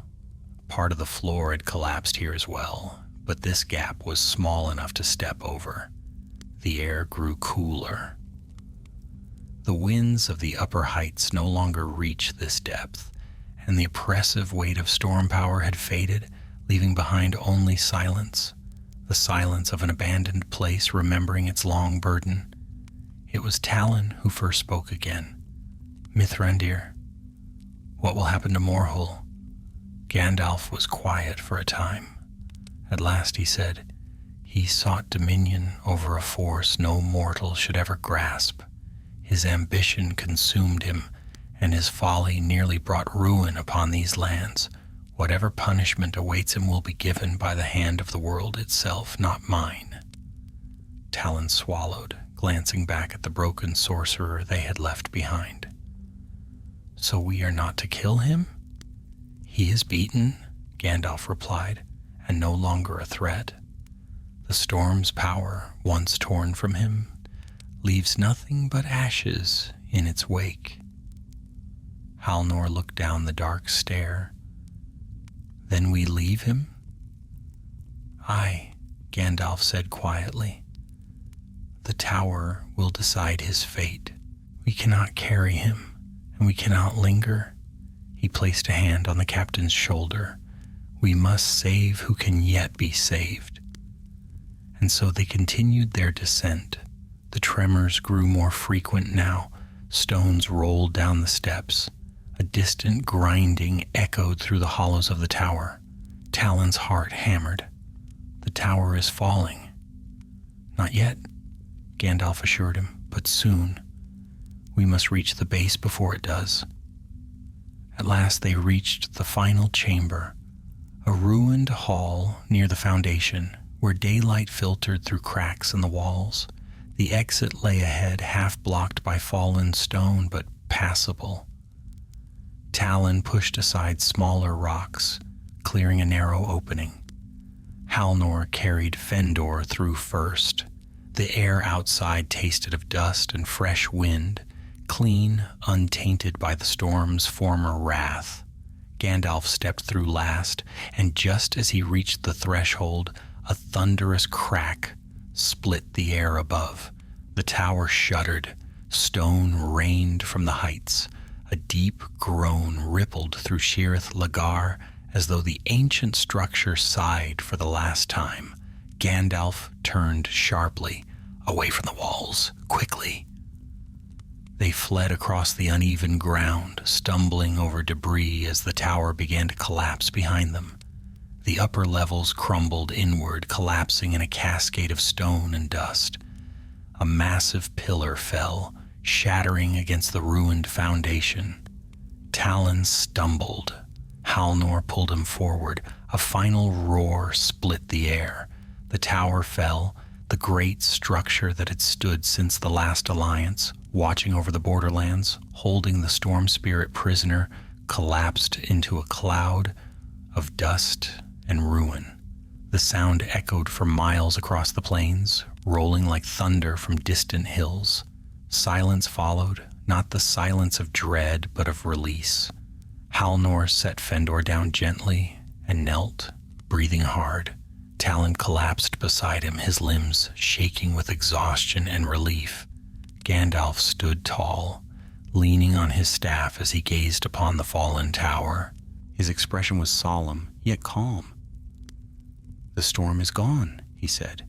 "The tower has seen its end, and the shadow that Morhull sought to unleash upon Gondor has been driven from this world." Talon looked up at him, eyes wide with wonder. "Then it is over?" Gandalf's gaze drifted toward the distant sky, where only the faintest ripple of cloud remained to mark where the spirit had soared. "For this moment," he said softly, "yes." He lowered his staff. "But the world is ever in motion, and storms, whether of wind or of the hearts of men, will always return." The lad nodded, though he did not yet fully understand. For now they had survived, and Middle-earth breathed easier beneath the clearing sky. Smoke and dust drifted across the plain like pale ghosts as the remnants of Shirith Lagar settled into final stillness. The ruins lay in a sprawling heap, broken stones, shattered beams, and fragments of ancient wards scattered like the bones of a fallen titan. A faint breeze carried the lingering scent of storm fire, though the sky above was now calm, brushed only by soft gray clouds drifting westward. Gandalf stood quietly for a long while, leaning upon his staff as he watched the dust settle. His face was thoughtful, carved with both weariness and solemn pride. At his feet, the ground was littered with bits of blackened stone, each one humming faintly with the memory of lightning. Halnor lowered himself onto a large rock nearby, guiding the injured Fëndor to rest against it. Talon crouched at Fëndor's side, ever attentive, helping him sip water from a dented flask. "How fare you?" Halnor asked gently. Fëndor managed a weak smile. "Better than I ought, perhaps. Alive, at least." Talon nodded vigorously. "You're safe now. The storm is gone, and Morhull can no longer touch you." But Fëndor's smile faded as his thoughts turned inward. "He nearly claimed me," he murmured. "My mind still feels raw, as though claws scraped along its edges." Gandalf approached, placing a gentle hand upon Fëndor's shoulder. "Such wounds will fade in time," he said softly. "The storm's shadow does not linger where it finds no welcome. Rest and let the light of the day mend what the darkness frayed." A hush settled over the small company. The sky brightened by slow degrees, the clouds lifting as though uncertain whether to remain or be driven away. Far off, a faint line of sunlight pierced the horizon. Halnor exhaled deeply, almost a sigh. "We must return to Gondor," he said. "Our folk will be anxious, and word must be sent that this threat has passed. Aye, Gandalf replied, yet before we go, we must see to what remains of Morhul. Talon shivered. Do you believe he survived? Gandalf's expression darkened with memory. Few men live after embracing such power, and fewer still find strength enough to rise again. But it is not in our nature to presume the fate of another without looking upon it. Halnor nodded and rose. Then we should find him before night falls. Together they stepped around the fractured remnants of the tower's base, navigating the fallen stones and dust-choked debris. The path that once led into the tower's heart was now gone, buried beneath slabs of blackened rock. But Gandalf led them with purpose, his staff glowing with a soft, silver light that guided their steps. After a short search, they found Morhul lying among the rubble where the platform had collapsed.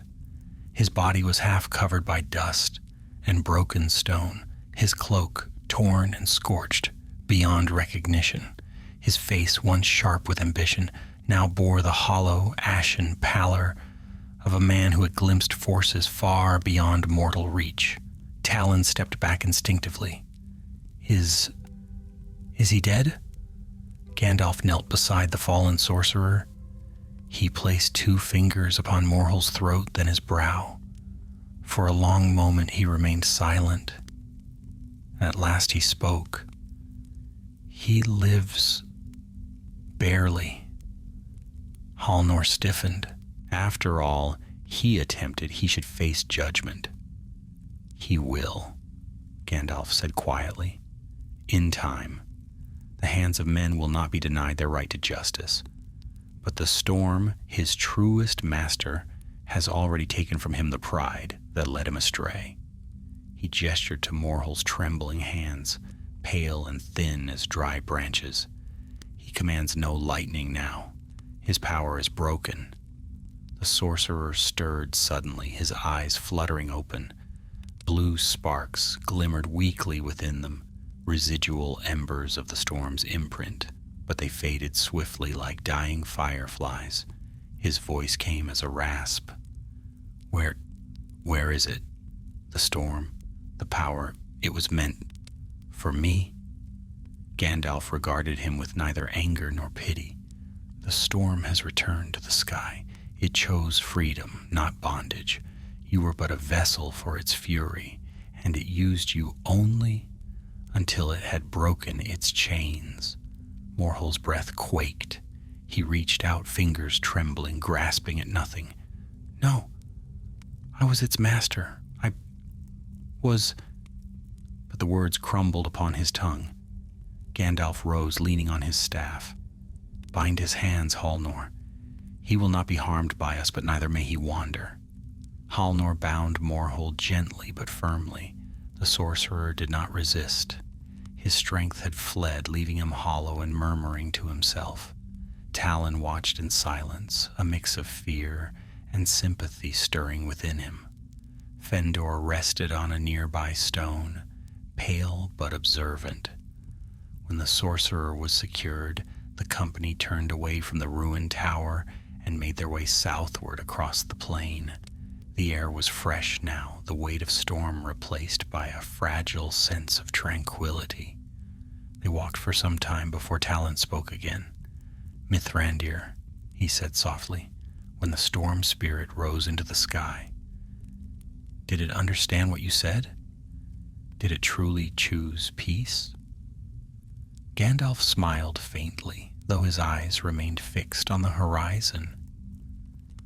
Spirits of the air are unlike men or elves.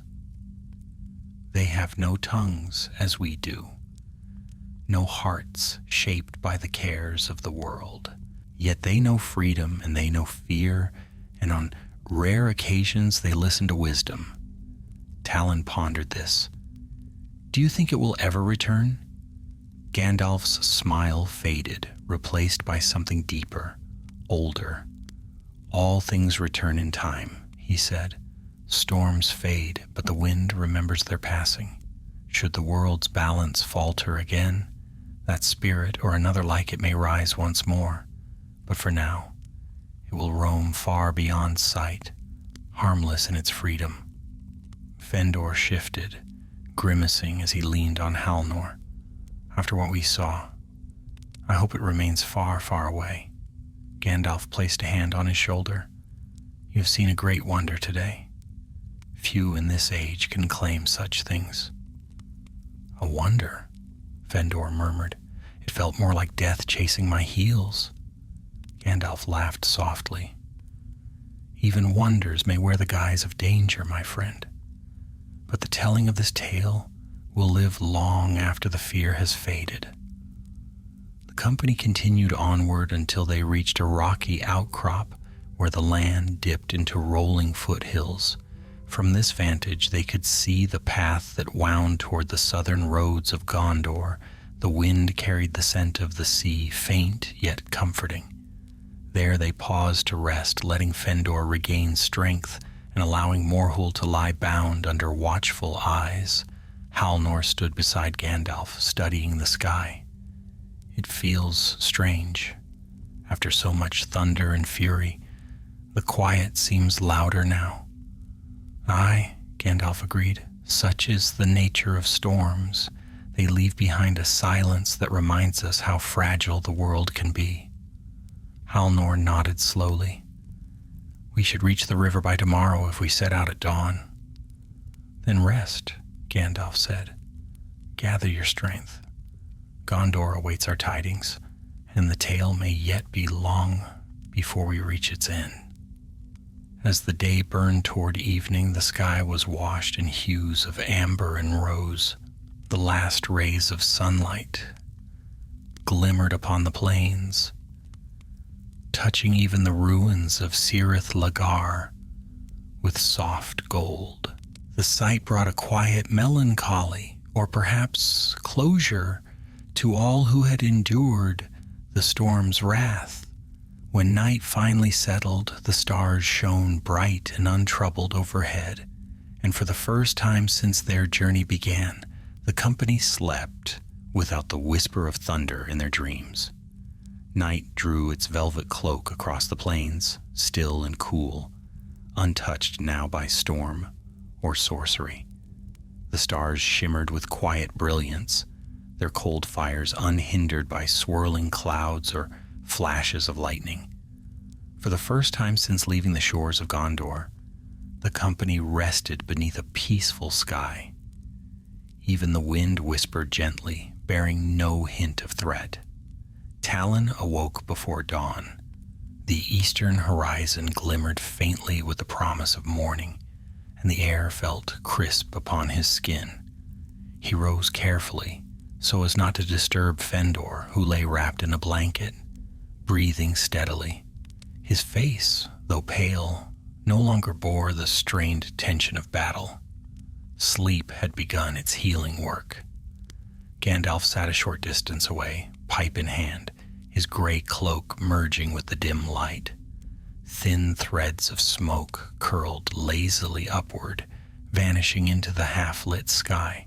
His eyes remained fixed upon the northern horizon, where the ruins of Cirith Lagar stood like a dark scar across the land. Talon approached quietly. "You have not slept?" he said. Gandalf smiled without looking away. "A wizard's rest is not always taken in dreams, my lad.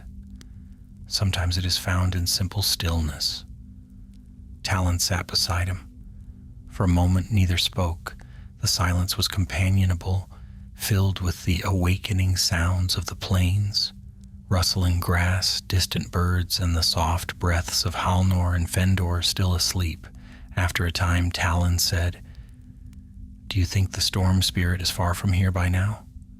"Far?" Gandalf replied, tapping his pipe gently. "It moves with great swiftness. By now it may be soaring above the Sea of Rhûn, or drifting along the upper winds, beyond the sight of any living creature. It is free, and its road lies where no tower or sorcerer will hinder it again." Talon nodded slowly, then hesitated. I have been thinking, Mithrandir. When the spirit came toward you, it felt as though the whole sky could have broken apart. Were you afraid? Gandalf's eyes glimmered with a gentle light, though his expression grew thoughtful. Even the wise feel fear, he said. But courage is not the absence of fear. It is the strength to stand firm when fear would bid us flee. Talon looked down at his hands. I was afraid too, more than I care to admit. And yet you stood your ground, Gandalf said softly. You shielded Fëanor, followed me through ruin and storm, and faced phantoms wrought of lightning. Do not discount your own courage, Talon. It is no small thing to confront a terror one cannot fully understand. The lad flushed, embarrassed and pleased in equal measure. I only did what I had to. As do all great heroes, Gandalf replied. At that moment Halnor stirred, rising stiffly. He stretched, eyeing the brightening sky. Dawn comes quickly, he said. If we mean to reach the river before nightfall, we must leave soon. Gandalf nodded. Make ready. We will wake Fëanor gently. Halnor moved to pack their few supplies, while Talon fetched water from a shallow stream nearby. The air felt fresher with each passing moment. The world seemed eager to shake off the shadow of the storm and welcome the return of sunlight. Fëanor awoke as Gandalf knelt beside him. His breath caught and he winced with the remnants of pain. Is it dawn already? He murmured. It is, Gandalf said, and we must soon be on our way. Fëanor looked at his hands, still trembling slightly, though no longer bearing the faint blue marks of lightning. I am not sure I can walk far. You will walk what you can, Halnor said as he approached. And if your strength fails, we will aid you. Talon handed Fëanor a cup of water. You helped save us. Let us help you now. Fëanor's eyes softened with gratitude. He drank slowly, then nodded. Very well. I will try. Morhul, bound by rope and unconscious for most of the night, stirred as the sun crested the horizon. He blinked into the morning light, his expression dazed and hollow. The storm had drained him utterly. Whatever remnants of power he possessed had been scattered like ash. Halnor regarded him warily. Will he cause trouble? No, Gandalf answered. His will is broken, and his strength is spent. There's no lightning left in him. Morhul's eyes flickered open fully then, but the madness and fury that once burned within them had faded into a dull, bewildered emptiness. He spoke in a cracked whisper. Where am I? Far from where your schemes could bring ruin, Gandalf replied calmly. Your storm is gone. The tower lies in ruins, and the spirit you sought to enslave has fled beyond your reach. Morhul closed his eyes, a shudder passing through him. All I wished, all I tried to become, gone. Ambition blinded you, Gandalf said gently, but destruction need not be the final chapter of your tale if you choose differently now. Morhul did not answer. Instead, he lowered his head, as though unable to bear the weight of his own failure. The company prepared to depart. Their path led across rolling plains and stony ridges, with the river Lethen glimmering faintly in the distance. Once there, they would follow the southern road back toward Gondor's lands, where healers and judgment awaited. They set out beneath a broad morning sky, the sun warm upon their backs. The journey was slow at first. Fëanor leaned on Talon and Halnor, and Morhul, weak and stumbling, walked only because Gandalf's quiet presence urged him forward. Yet as the miles passed, the rhythm of the road soothed their weary limbs. Birds wheeled overhead. The grass swayed gently. the world seemed untouched by the terror that had raged mere hours before. By midday they reached a low ridge. From its crest, they saw the river flowing like a silver serpent across the land, its surface shining beneath the sun. "There," Halnor said, breathing deeply. "Once we reach its banks, we can follow the trail south." Fëanor managed a faint smile. "I never thought water could look so beautiful." Talon laughed, relief lifting his voice. "After all we've seen, even the wind feels different." Gandalf paused, his gaze drawn once more to the northern horizon. Though the tower no longer stood, a faint haze still lingered above the ruins, dust from the collapse drifting upward in lazy spirals. Talon noticed the wizard's stillness. "Mithrandir?" "Nothing," Gandalf said softly. "Only the memory of what was. Come, we must not tarry." They descended the ridge and continued toward the river. The sound of flowing water greeted them with refreshing clarity, and the presence of life, birds, reeds, the soft rustle of willow branches soothed the heart. Yet as they neared the river's edge, Fëanor paused, his eyes narrowing. "Do you hear that?" he whispered. Halnor turned sharply. "What is it?" Fëanor strained to listen. "Hoofbeats." The others stilled, and then faint but unmistakable, the sound carried across the plains, rhythmic, steady, drawing nearer. Gandalf's eyes brightened. "We are not alone." Talon's hand tightened around his spear. "Friend or foe?" "Patience," Gandalf murmured. "The answer comes swiftly."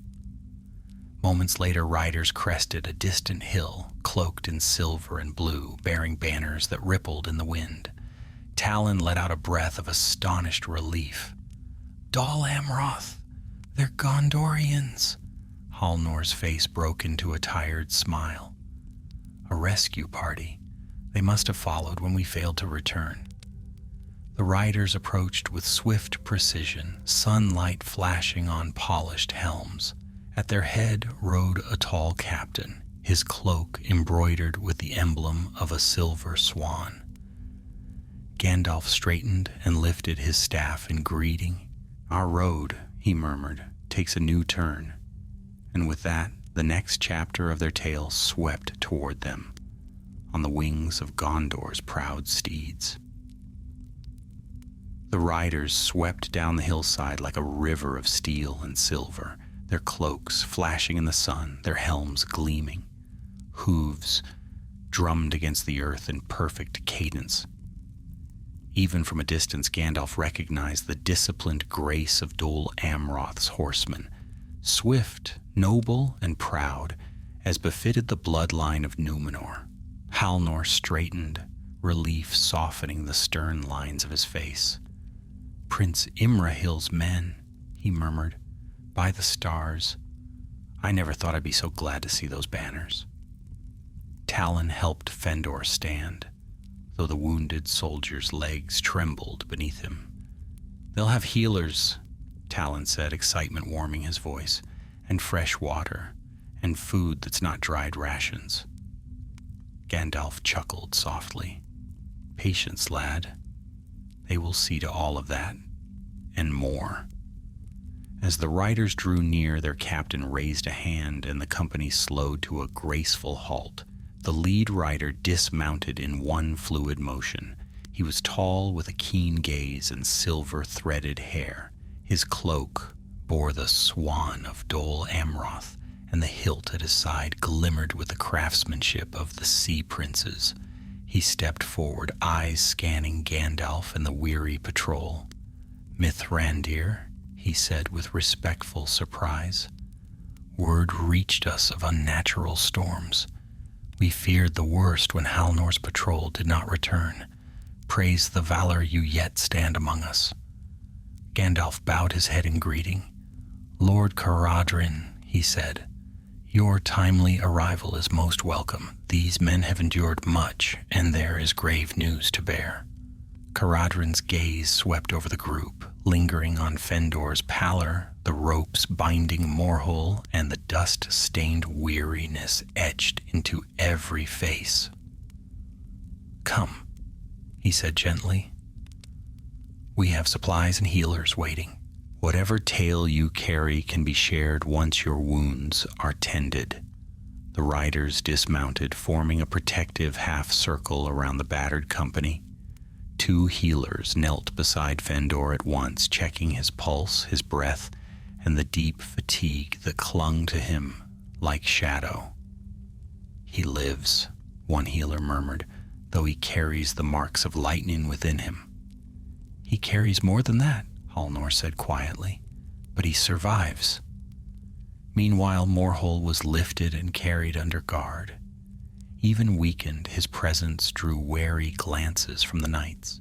He lay limp, eyes half open, whispering fragments of half-formed words, like a man caught between nightmare and waking. Caradhran stepped closer to Gandalf. "Who is he?" "A sorcerer," Gandalf replied, fallen to his own ambition. He sought to free a storm spirit bound since ancient days.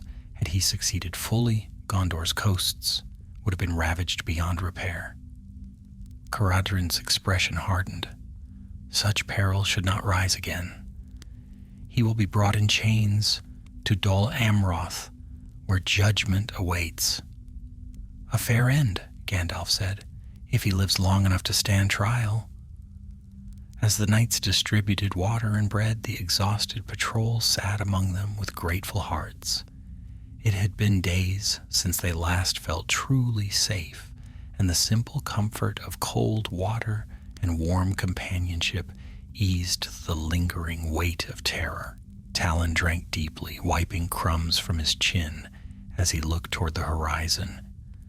"It feels strange," he said softly, "to see the world so calm, as though nothing happened at all." Fëndor, lying on a bedroll under a healer's watchful eye, managed a tired smile. "Storms fade faster than their memories," he murmured, "but I am glad to see the sun again." Halnor clasped his shoulder. "Rest? You'll be in the healer's tents by dusk, and with luck, you'll be walking within a week." Caradhran looked over the plains. "This land is changed," he said quietly. "The air feels unsettled, as if something ancient passed through and left its shadow behind." Gandalf followed his gaze. Far to the north, the ruins of Cirith Lagar lay shrouded in a faint haze. The tower's fall had scarred the land, and the storm's awakening had left a strange stillness in its wake, an echo of something vast now gone. "It is true," the wizard said. "A great power has stirred and flown from this place, but it sought no dominion, no conquest. Its departure is a blessing, though its passing leaves the world less quiet than before." Caradhran gave him a searching look. "Do you believe it will return?" Gandalf considered the question. "Perhaps," he said at last, "but not soon, and not in anger, unless darkness seeks it again." The company moved out soon after, leaving the plains behind as they followed the river's edge toward Gondor's southern road. The journey was gentler now, the land greener and dotted with wildflowers. Birds sang overhead. The river ran clear beside them, reflecting the early afternoon sun. Talon walked beside Gandalf, curiosity once more rising in him now that fear had loosened its hold. "Mithrandir," he asked, "when you faced the storm spirit, how did you know it might listen to you?" Gandalf smiled, eyes twinkling beneath his bushy brows. "I did not know. But spirits of wind and cloud are not wholly unlike living creatures. Some answer wrath with wrath, and some anger with fear, yet a few may answer reason if reason is offered with sincerity." Talon thought on that for a moment. "So, you spoke to it as though it could choose?" "Indeed, and it did." The boy nodded slowly, the the lesson settling into his heart. By late afternoon, they reached a welcoming grove where the knights made camp. Tents were raised with practiced ease. Fires were lit. A pot of stew bubbled pleasantly, releasing an aroma that drew grateful sighs from every stomach present. Fëndor was carried into a healer's tent where his wounds would be tended with salves and herbs brought from the coasts of Belfalas. Morhull, still bound, was set under heavy guard in a smaller tent, his broken form watched by 2 knights who kept their swords drawn, though the sorcerer no longer stirred. As the sun dipped toward evening, Caradhran joined Gandalf by a small fire. "Tomorrow," the captain said, "we march for Dol Amroth. Will you ride with us?" "For part of the road," Gandalf answered. "My path drifts as the wind wills. Yet I will see your people safe from whatever remnants of this storm may linger." Caradhran nodded. "You shall have a horse ready at dawn." As dusk settled, the company gathered around the fire.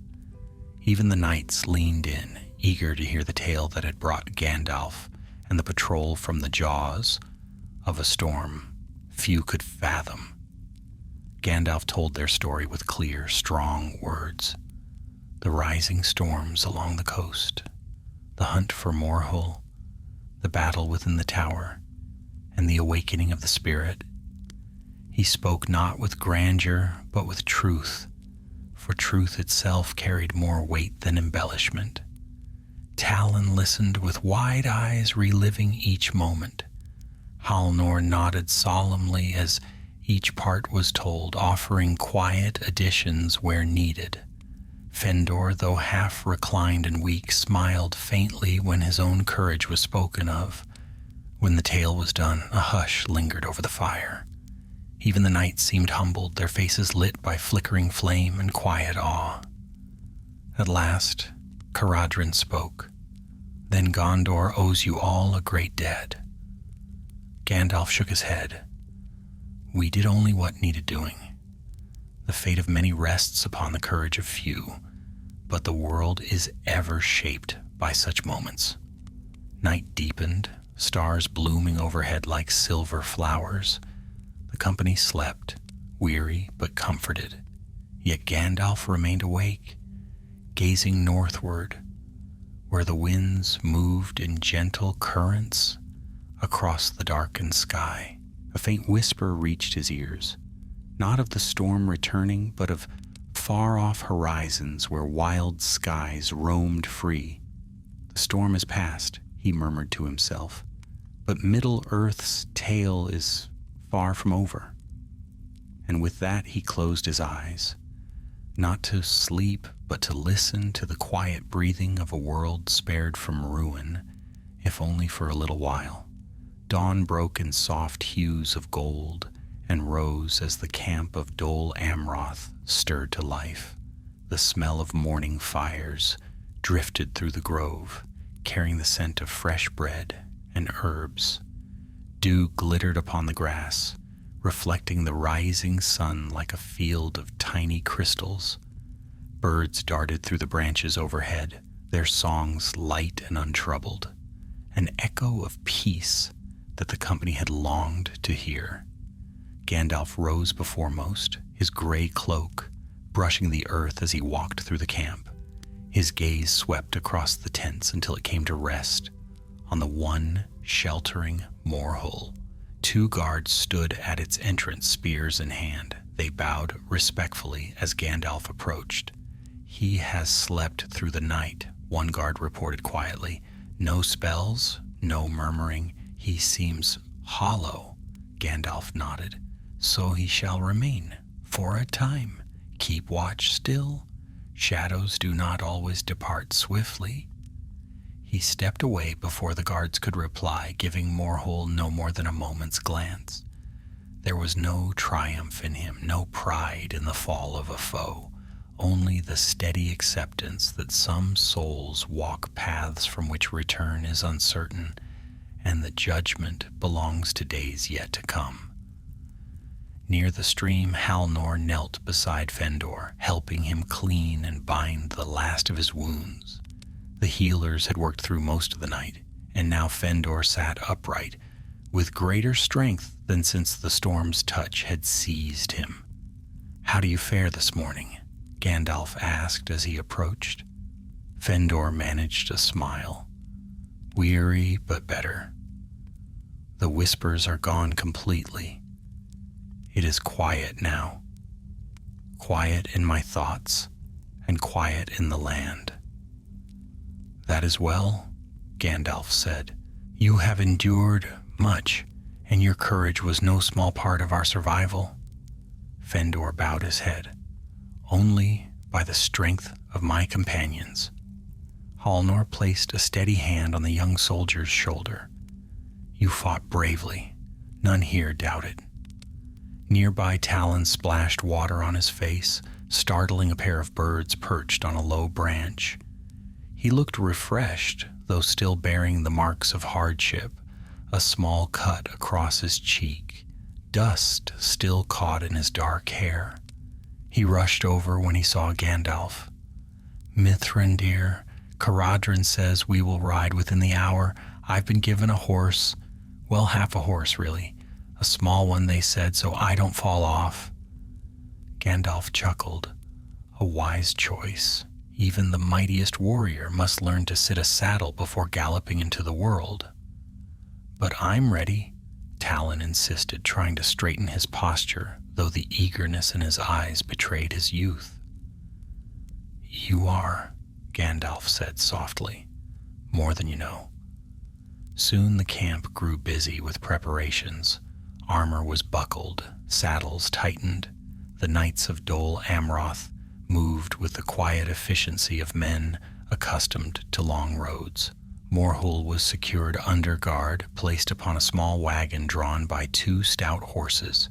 He did not resist nor lift his gaze. His fall had robbed him even of defiance. As the last tent was taken down, Caradhran approached Gandalf. "The road to Dol Amroth is safe," he said. "We will make swift pace once we reach the open plains. Will you ride with us all the way?" Gandalf shook his head. "Part of the journey, yes. But my path strays before we reach the coast. Other matters stir in the south, old murmurs that warrant my attention." Caradhran frowned, though respectfully. "Your counsel will be missed, and it will be found again when needed," Gandalf replied. "Do not doubt that." By mid-morning the company set out. The sun cast long beams of warmth across the plains, gilding the fields in autumn brightness. Talon rode proudly on his small, sturdy horse, gripping the reins with perhaps more tension than necessary. Halnor rode beside him, offering an occasional word of guidance. Fëndor remained mounted between 2 knights, who kept a steady pace for his sake. The river ran at their side, its waters whispering secrets as they traveled southward. Here and there, wild flowers grew along the banks, their colors vivid against the greens and browns of the land. Gandalf rode near the rear, his eyes wandering often to the north where Cirith Llagar lay hidden beyond the hills. Though the tower itself had fallen, its memory lingered like a faint shadow on the horizon, a reminder of the storm spirits awakening and the fragile balance preserved by their efforts. As midday approached, the company halted for a brief rest at the edge of a quiet glade. The horses grazed, the men drank water and shared light rations. Talon sat beside Gandalf beneath the shade of an elm tree. "Mithrandir," he asked, "when you leave us, will you go far?" "Far enough," Gandalf answered with a gentle smile, "but not beyond reach. My footsteps often wander, yet they rarely stray from the heart of Middle-earth." Talon hesitated, then asked timidly, "Will we meet again?" Gandalf looked down at him, eyes bright with warmth. "Yes, Talon. When courage is needed, and roads are uncertain, such meetings are bound to occur. The boy's face lit like dawn breaking. Soon the riders mounted once more and continued on. The road bent toward a hill crowned with wind-blown grass. From its crest, the plains unfurled like a great tapestry, the southern horizon stretching clear and wide. There Gandalf reined in his horse. Caradhran noticed and pulled up beside him. "You part ways with us here?" "Aye," Gandalf said. "Your road lies south and west. Mine turns eastward. There are matters of old stone and newer whispers that must be seen to. But fear not, I leave you on a path of safety." Halnor rode up as well, his face marked with respect. "You saved us, Mithrandir. All of Gondor owes you gratitude." "Keep courage in your hearts," Gandalf replied. "The world grows darker in some corners, but light yet remains where good folk stand against the storm." Fëndor, still pale but able to sit tall in the saddle, bowed his head. "I will speak of this day for all my years, of your wisdom and of the storm that listened." "And I shall speak of your strength," Gandalf answered. "You faced fear and did not surrender." Talon rode forward, swallowing his emotion. "Thank you for everything." Gandalf leaned down, placing a steady hand upon the boy's shoulder. "Walk your road with honor, lad. And remember, courage often begins with small steps." The company watched as Gandalf turned his horse eastward. For a moment he paused upon the hill, the wind tugging at his cloak. Then, with a final nod, he rode away, his figure growing smaller against the vastness of the land. Caradhran raised his hand. "May fortune follow you, Mithrandir." Gandalf's voice returned on the wind, faint yet clear. "And may your days be guided by the light of the west." The knights resumed their journey south, bearing their wounded and their prisoner, leaving the road behind them marked by the memory of storm and valor. Gandalf rode alone for a time, the land opening before him like a quiet promise. The sky above was calm, the winds gentle, yet he knew better than to trust such stillness for long. For though the storm spirit had risen and fled, and Morhol's folly had been undone, Middle-earth's tale was ever turning. Dark forces stirred in the deep places, and whispers traveled on the wind.